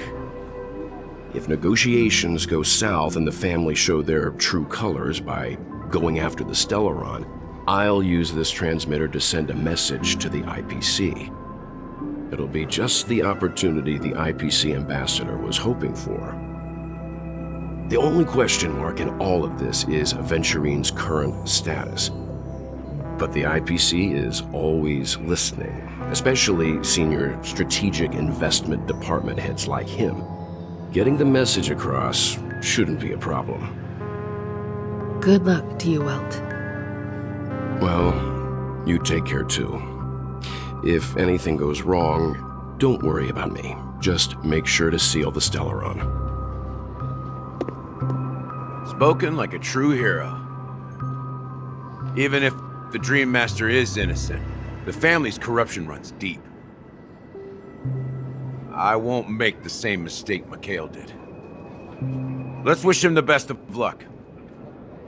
Don't you have something else to tell us, Gallagher? Why would you say so? Before we departed, the conductor asked us to inquire about the three Nameless in Penacony. We've already collected intel about Rosalina and Tiernan, so the only one left is Lakework. If I'm not mistaken, We've already met him somewhere, haven't we? It's not enough to say meet, but the answer is pretty obvious. After all, I've hinted at it in quite an evident way. I've been watching over you ever since I received the reply from the Astral Express, and I've seen the great effort you all put into linking different realms together across the cosmos. And now, after getting this far all in one piece, you have truly proven yourselves. Miss Himiko, were you the one who repaired the Express and got it sailing through the cosmos again? Yes. And you two, young Nameless, you have very interesting life stories and extraordinary skills. What? Hey, you can't just make up titles like that. You're full of energy. Please send my regards to the conductor, Pom Pom. Please let them know that their friend had fond memories from his time aboard the Express, which he reminisced on every time he had a good drink. As for the last Nameless, he embarked, disembarked, and embarked again, traveling in a great circle, ending up back where he started.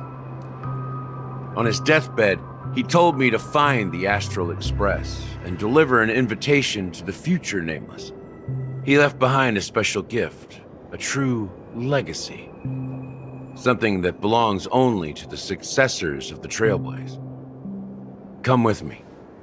Now is the time to reveal it.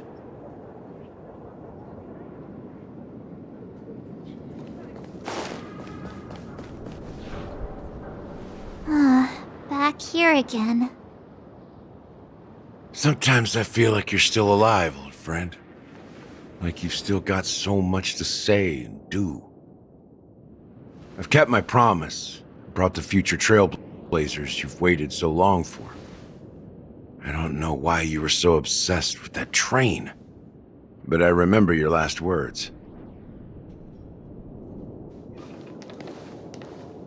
Don't let us down, old man.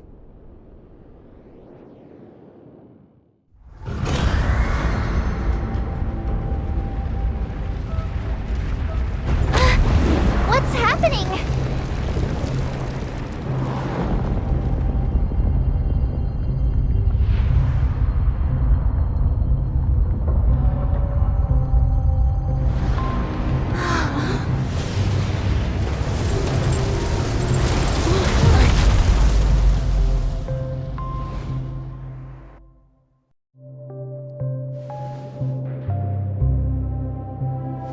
Go ahead. His resting place lies in the garden up ahead. The first and last Nameless of Penacony.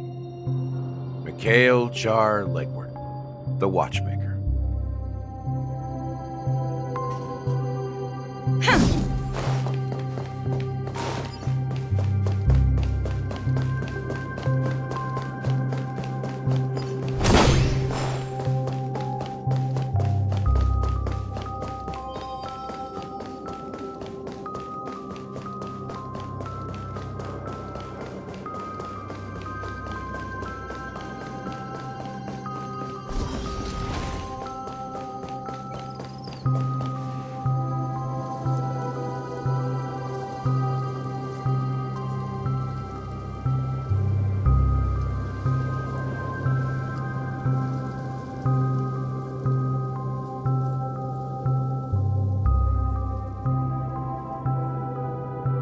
Sure enough, the Watchmaker is the third Nameless. Even I could guess that one. The legacy he left behind was a dream bubble. I believe inside that bubble, there's something that holds meaning only for the Nameless. After all, when I checked its contents, I found nothing inside. Maybe some Trailblaze runes? Even more mysterious than me. Well, let's have a look.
nothing inside this dream bubble?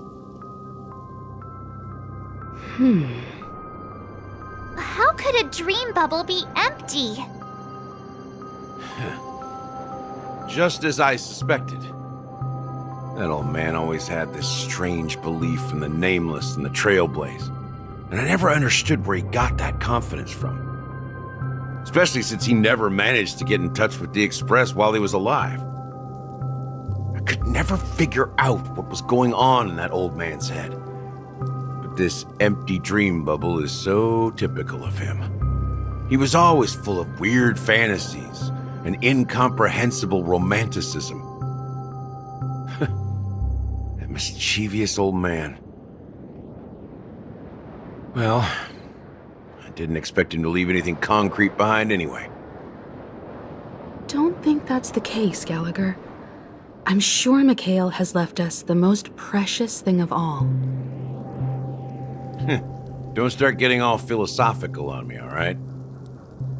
Just as Mikhail believes in the Nameless of the future, we unconditionally believe in the Nameless of the past. How could they leave with regrets for the future when they were ready to dedicate their lives to the land they loved? There must be something contained in this dream bubble. It's just we haven't figured it out yet. You also have faith in the Watchmaker, don't you, Gallagher? Well, I'm a follower of the Enigmata. My philosophy forbids me to have faith in anything. That's why I understand what faith means in the path of Trailblaze. And I also want to know what he left behind. I'll leave it to you guys then. Can I borrow your pet? I need to make a trip back to Golden Hour and check something at the Dreamscape sales store. It's for Mikhail, and for the future of Penacony.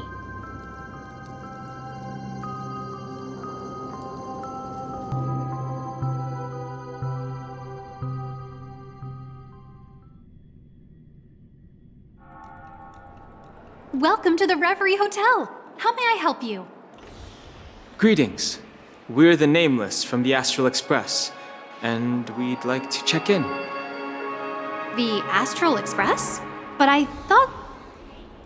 Yes, my companion's already checked in. My name is Dan Hung, and I believe my personal information is recorded in your system. I see, but your companion said you wouldn't be coming due to a change of plans. Now the plans have changed again. And you are... Me? I'm Pom Pom, a new Nameless who's also with the Astral Express. He's my fellow Trailblazer. We responded to the family's invitation before he boarded the Express, so he wasn't registered in your system. Is it possible to accommodate him as well? Oh, I see. Another one of the Nameless had a similar situation. Seems like a lot of people are joining the Trailblaze these days. Since there's a precedent, it shouldn't be a problem. Just give me a second to contact your companions. I'm sorry, dear guests, but it seems I'm unable to reach the other members of the Astral Express. What do you mean by unable to reach them? My apologies. This is the first time I've encountered a situation like this. However, the system indicates that those guests are still in the dreamscape. How about this? Give me their room number, and we'll go check on them ourselves. I'm afraid that's not possible. I need to verify both of your identities before I can share any guest information. How about you just wake up someone? Let's say, Welt? I'm sorry, but there are strict rules regarding forced awakening. It cannot be done without the proper clearance. So nothing works, huh? What's your solution then? Are you saying we sleep here? At the reception? Please be patient. We need to contact your companions in order to confirm your identities. And now it seems you need to confirm our identities before you can contact our companions.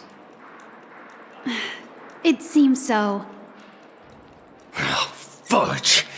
Look, nothing personal, but if you can't handle this, go find someone else who can, okay? Please calm down, dear guests. I do recall that Mr. Sunday, the Oak family head, personally handled this issue earlier.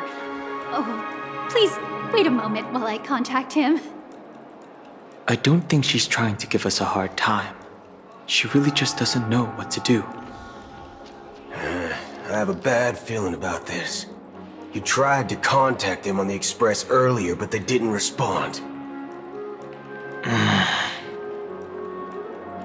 Something doesn't seem right. I need to leave for a moment. You can stay here with the receptionist. Sure thing. Just don't keep me waiting forever. Don Home seems pretty worried about his companions. I should give him some space. Stressing out about it won't help anything.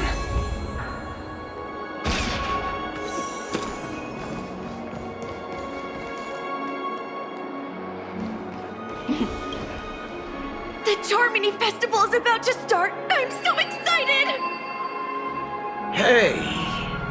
You guys here for the Charmony Festival too?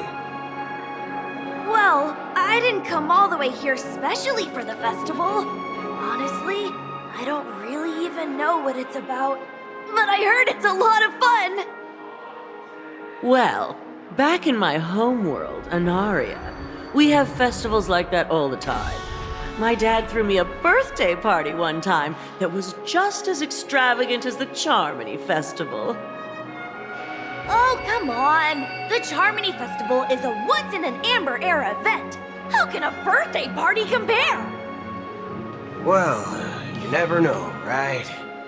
Maybe on her world, birthdays only happen once in Amber Era. Anyway, let's forget about that. Have you heard about the, unsettling things happening in the dreamscape? Unsettling things? What could possibly go wrong? It better not ruin the Charmony Festival! I've been looking forward to it! Relax. With a big event like this, there's bound to be lots of gossip and rumors. Don't worry. If anything does happen, the family will be on top of it. Oh, that's a relief. I didn't come all this way to see the festival go down the drain. Well, looks like I won't get any fudging clues out of these two. They're clueless.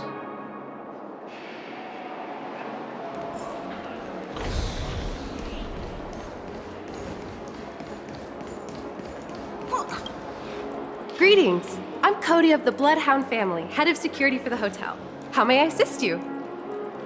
Hello. So, there's something I wanted to ask about.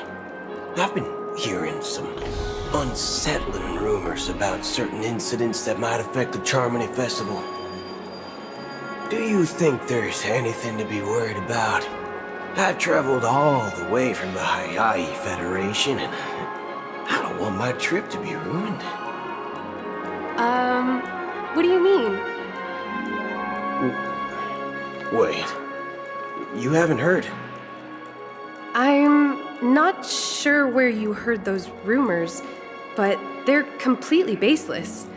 I can assure you, as a representative of the Bloodhound family, that everything is going smoothly for the Charmony Festival. At present, all of the families are focused on making sure the festival starts on time. Even the Dream Master himself has arrived. So don't worry, your trip won't be in vain. That's a relief to hear. She doesn't appear to be acting. So, it seems that even the hotel staff are out of the loop. Back already? Hasn't she returned yet? Nope. I'm starting to wonder. Sending her to contact Sunday was a good idea. Neither the staff nor the guests seem to know anything about what's happening in the dreamscape, and wherever we go, all we see is people enjoying themselves. Definitely not a good sign. I agree. Another unusual thing is that the Oak family is supposed to be in charge of organizing the council and managing everything inside and outside the dreamscape. However, I walked around the hotel, but didn't meet a single member of the Oak family on such an important day. Well, I'll be forked. If I remember correctly, the head of the Oak family is that Sunday guy, right? We shouldn't linger here too long.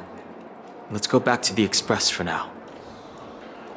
Not so fast. Have you ever robbed the IPC, bro? If you run away now, everyone will be chasing after you. Are you suggesting we sit here and do nothing? I wouldn't say do nothing, but let's stay put for now. Even if the family has ulterior motives, they couldn't have anticipated us showing up here. We're the surprise factor for them. They don't want to attract unwanted attention from certain outsiders, so they won't do anything reckless. See? The IPC lackeys are keeping a close eye on this hotel. If I were a family member, I'd find an official excuse and keep the surprise factors here. If we just wait here, that would be like walking into their trap. Of course, we don't need to walk into their trap. I gave a backup plan to the memo keeper. If it turns out we won't be allowed to enter the dreamscape, she'll order a drink for me in the VIP lounge at the hotel. In reality, a secret signal. That's right. Oh, a concrete object can indeed help the memo keeper establish a connection with you. But Boot Hill, if you have more backup plans in the future, I hope you'll let me know in advance. I'm sorry, but it's one of my quirks. I have too many unreliable friends. And if I reveal that I have backup plans, things can go awry. And that would leave all backup plans completely useless. How do we get into the VIP lounge? This is where my street smarts come into play. You can actually book a stay on...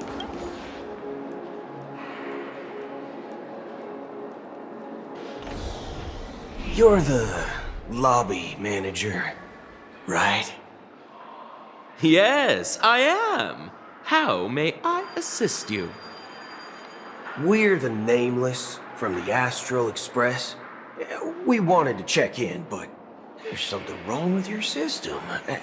The lady at the front desk said she would contact the manager, but now she's nowhere to be found. Now, we've been waiting here forever, without any food or water. What the fork, man? Is this how the family treats its guests? Is this your idea of street smarts? Starting an altercation? It's called standing up for your rights. I apologize for the inconvenience. Please wait while we try to contact Mr. Sunday. I'll arrange 2 premium seats in the VIP lounge so you can rest there while you wait. See? Just like that. Just don't call yourself Nameless next time. Wow, this bar's something else. Certainly worthy of the planet of festivities. Shaken? No. Good evening, gentlemen. Hey, I have an order for a bottle of Hasdana's White Oak. Can you help us find it? Hasdana's White Oak? I think there might be a misunderstanding. We don't serve that here. Oh, no way. Are you sure you're not mistaken? If someone had reserved such a beverage, I would definitely remember it. It sells for hundreds of thousands of credits per bottle, after all. I couldn't afford to cover for such an item if it were broken or lost. That's strange. Well, could it be that the memo keeper couldn't afford it? Then what should we do now? Oh, no need to rush. Let's grab some drinks first. Maybe I arrived too early and he hasn't come yet. Now, let's see what kind of juice malts you all have here. Well, give me a glass of Heenum Valley, 40 years. I'll have it neat. No ice. Wow, that's the most expensive one on the list. You have a taste for the finer things. It's on the house, anyway. What can I get for you? Anything you recommend is fine. Then I would recommend today's special, Glass Village. It's classic Soul Glad mixed with Laboom juice. It's refreshing and suits your cool demeanor. Just 1 minute. There's flavor. Dynamite barbecue with rocket fuel. Ooh, it really hits the spot. Truly the finest sherry cask-aged malt juice in the cosmos. Dynamite barbecue with rocket fuel. Is that really something that humans enjoy? Hey, this guy doesn't know anything at all. As long as you're satisfied, dear guests, please enjoy. Let's give the memo keeper another half-system hour. If she doesn't show up, we'll need to come up with a new plan. In the meantime, let's take stock of the situation. What do you think? The situation is unclear. Something must have happened on the planet of festivities, but the public is unaware of it. Someone in a position of power within the family must be covering it up. It's unusual for the followers of the Harmony to invite other factions, let alone the IPC and the Masked Fools. If what you said about the Emanator of the Nihility is true, the situation in Penacony is a little complicated, to say the least. Actually, there's something else I'm concerned about. Regarding Acheron. As you know, the faction that follows the path of the Hunt are some of the most dangerous folks in the cosmos to mess with. I mean, who in the right mind would impersonate the Cienjo Alliance or the Galaxy Rangers? It's like asking for a death wish. Isn't there a saying among the Cienjo people that the Rainbow Sect lets their Lux arrow do all the beating? Talking. Do all the talking. Well, you know what I mean. Even though the Galaxy Rangers have been out of sight for years, we've been keeping an eye on this region. Even the dumbest criminals know better than to mess with the Annihilation Gang, much less the Rangers. But that Acheron lady, she doesn't seem like a lunatic at all. On the contrary, she's highly logical and organized. She knows exactly when to hold back and when to strike without mercy. And you believe that someone like her would have an ulterior motive for impersonating a Galaxy Ranger? I'm not entirely sure, but I do have my suspicions. Maybe she knows a Galaxy Ranger, or perhaps she's trying to lure us out for some reason, which I can't figure out. Anyway, What worries me more are the anomalies within the family. They've summoned followers from various paths for the festival. No matter how generous such a gesture is, this move seems highly unusual. Unless the invitations weren't sent by them. If that's the case, it's even more intriguing that the family insists on organizing the Charmony Festival, despite the chaos. Maybe it's Shipei the Harmony pulling the strings. You find it beyond human understanding because it wasn't arranged by humans at all. People do stupid things out of irrational impulses. They abandon their principles when self-interest is involved. They believe in things they know they shouldn't, and fudge, they even break their own rules. But Eons don't. They stick to their determined path and never turn back, even if they reach a dead end. You think Shipei's will is behind all this? It may not necessarily be Shipei, but there's definitely some higher entity involved. I know it may sound pessimistic, but if human free will were reliable, why would we even need Galaxy Rangers? It's much simpler when you boil it down to the eons and paths. Like how Lon always follows the path of the hunt, or how the Express stays true to the Trailblaze despite Akavili's disappearance. But in my opinion, Akavili's fall holds significance for the Nameless. Oh, so you're saying the Nameless now have to take responsibility for their own choices because their absolutely right leader is gone? Exactly. I believe the purpose of the journey isn't just about following a path that's always considered absolutely right. It's more about doing your best to choose the right path for yourself among countless possibilities, even with limited insight and judgment. I don't know what you've been through, but I agree that people must take responsibility for their choices, because no one else can do it for them. That's why the Galaxy Rangers need to uncover the imposter and figure out her true intentions. Just in case. I have a backup plan if the Memo Keeper doesn't show up. This is my final backup plan. I promise. You sure have a lot of cards up your sleeve.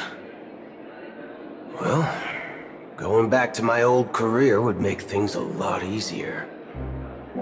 By the way, when you were walking around the hotel, did you happen to see any important-looking guests?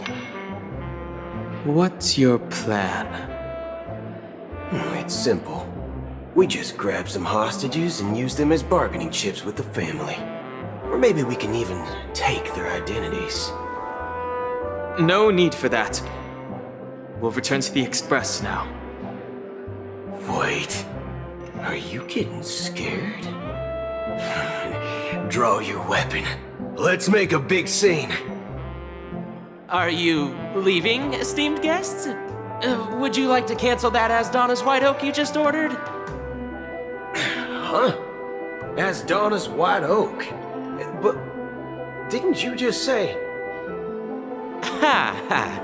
Looks like you are a bit intoxicated, esteemed guests. You ordered a bottle of Asdana's White Oak just a moment ago.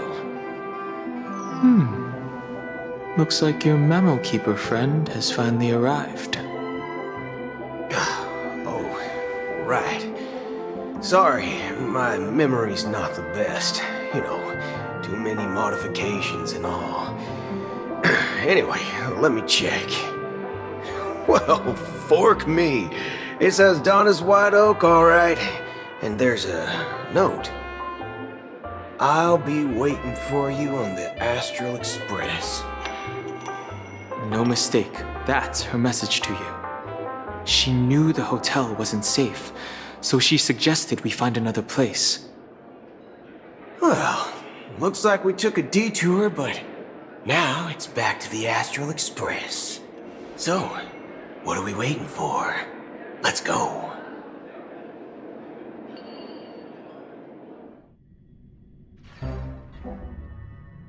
You're back? 2 guests just boarded saying they were looking for Boot Hill, so I told them to wait in the parlor car. Oh, just in time. 2 guests? Yeah, or 2. Look, we welcome all passengers on the Astral Express, but sneaking in like that, you have no regard for etiquette. My apologies, conductor. It was an oversight on my part. I assumed you were already acquainted with the garden. Given the chaotic situation in Penacony, the Nameless are the only ones we can truly trust right now. You are the memo keeper. Pleased to meet you, Dan Hung. I've seen you in others' memories. And as for Boot Hill, this is our first face-to-face meeting. I hope you enjoyed that bottle of Astana's White Oak. You sure have a refined taste. Finally, Memo Keeper. Well, let's cut to the chase. Spill everything you know. That's precisely what I intend to do. But before that, please allow me to introduce myself. My name is Black Swan, and I serve the Garden of Recollection as a memo keeper. As for Acheron's story, I'm sure she knows it better than I do. Greetings. I'm Acheron. What? You Garden of Recollection shirtbag! You betrayed me! I apologize, but she did that at my request. Due to certain reasons, I have been exiled by the family. Thankfully, this memo keeper came to my aid and helped me escape their surveillance unnoticed. To be honest, it was more like stalking than helping.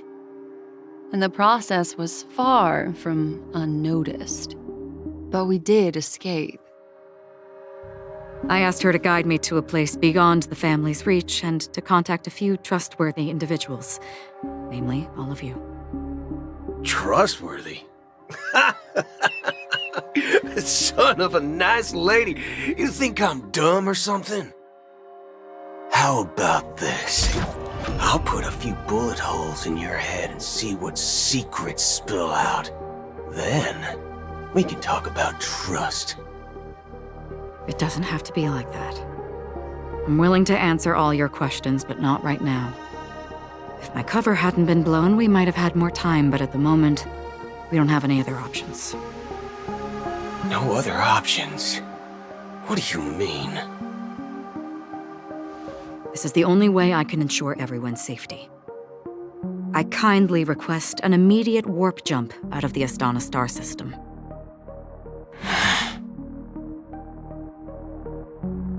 This passenger is requesting...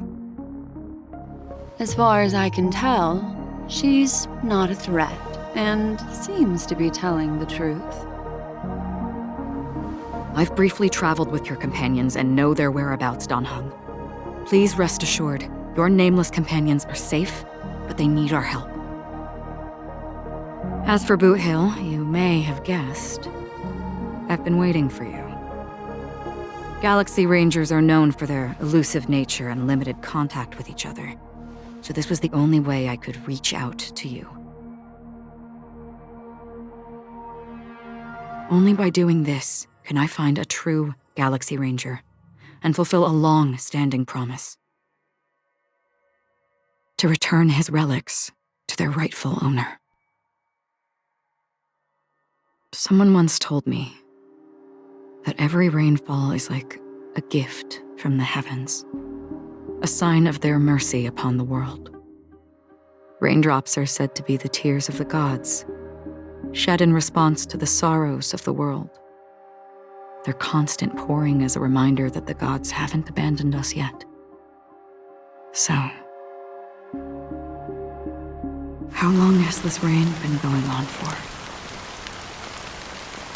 I used to believe, just like you, that it would eventually stop. Years and decades passed. And in the end, such hope faded away before the rain did. Looks like the god you mentioned doesn't exist after all.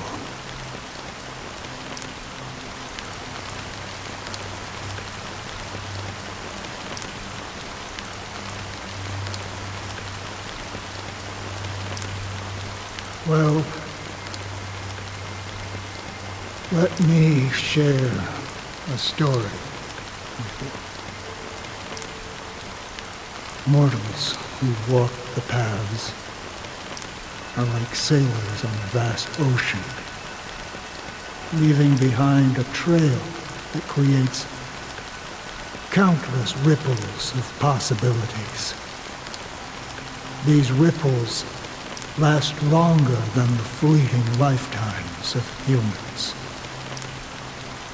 And for some, their presence leaves such a strong mark that it's reflected in the waves. Like those shadows on the ocean. Sin-thirsters, the obsessions of the Pathstriders, they emerge from the depths of IX, seeing themselves as masters of their own destiny, unknowingly repeating the actions of their past lives. They emerge from the nihility and head toward it, leading purposeless lives. However, these hollow phantoms, they were once my dear companions. A group of Galaxy Rangers. Are you watching over them? Watching over them? No. I'm guiding them toward transcendence. It was a brutal war. A crusade that shook the universe. The universe witnessed the fall of Zulo, the Lord Ravager, but it came at a price. A price so hefty that only those who were there still remember. The unwavering determination of the Hunt followers persists even in death. So someone must guide these lost souls to their life beyond. They were heroes in their time, and they shouldn't be reduced to mere puppets of nihility. As for me, I've suffered too many losses on that battlefield to advance any further. And that makes me the most fitting person to carry out this task. But you know, these sin-thirsters, they're not who they used to be. Does this seem pointless to you? Well, some tasks have to be done, even if they are pointless.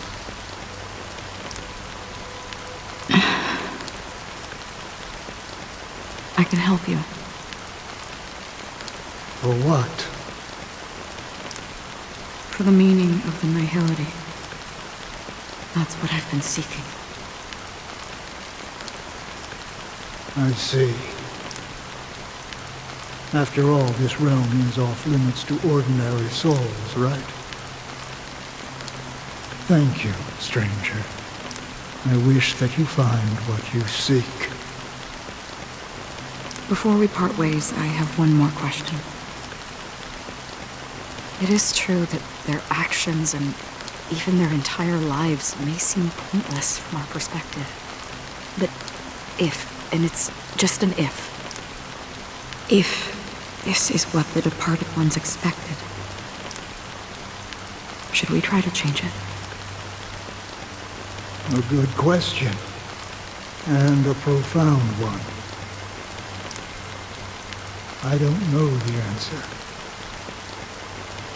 What I do know is that one day I too will pass away. And when I bid farewell to this world, someone will stand at my grave and place a bouquet of flowers on it.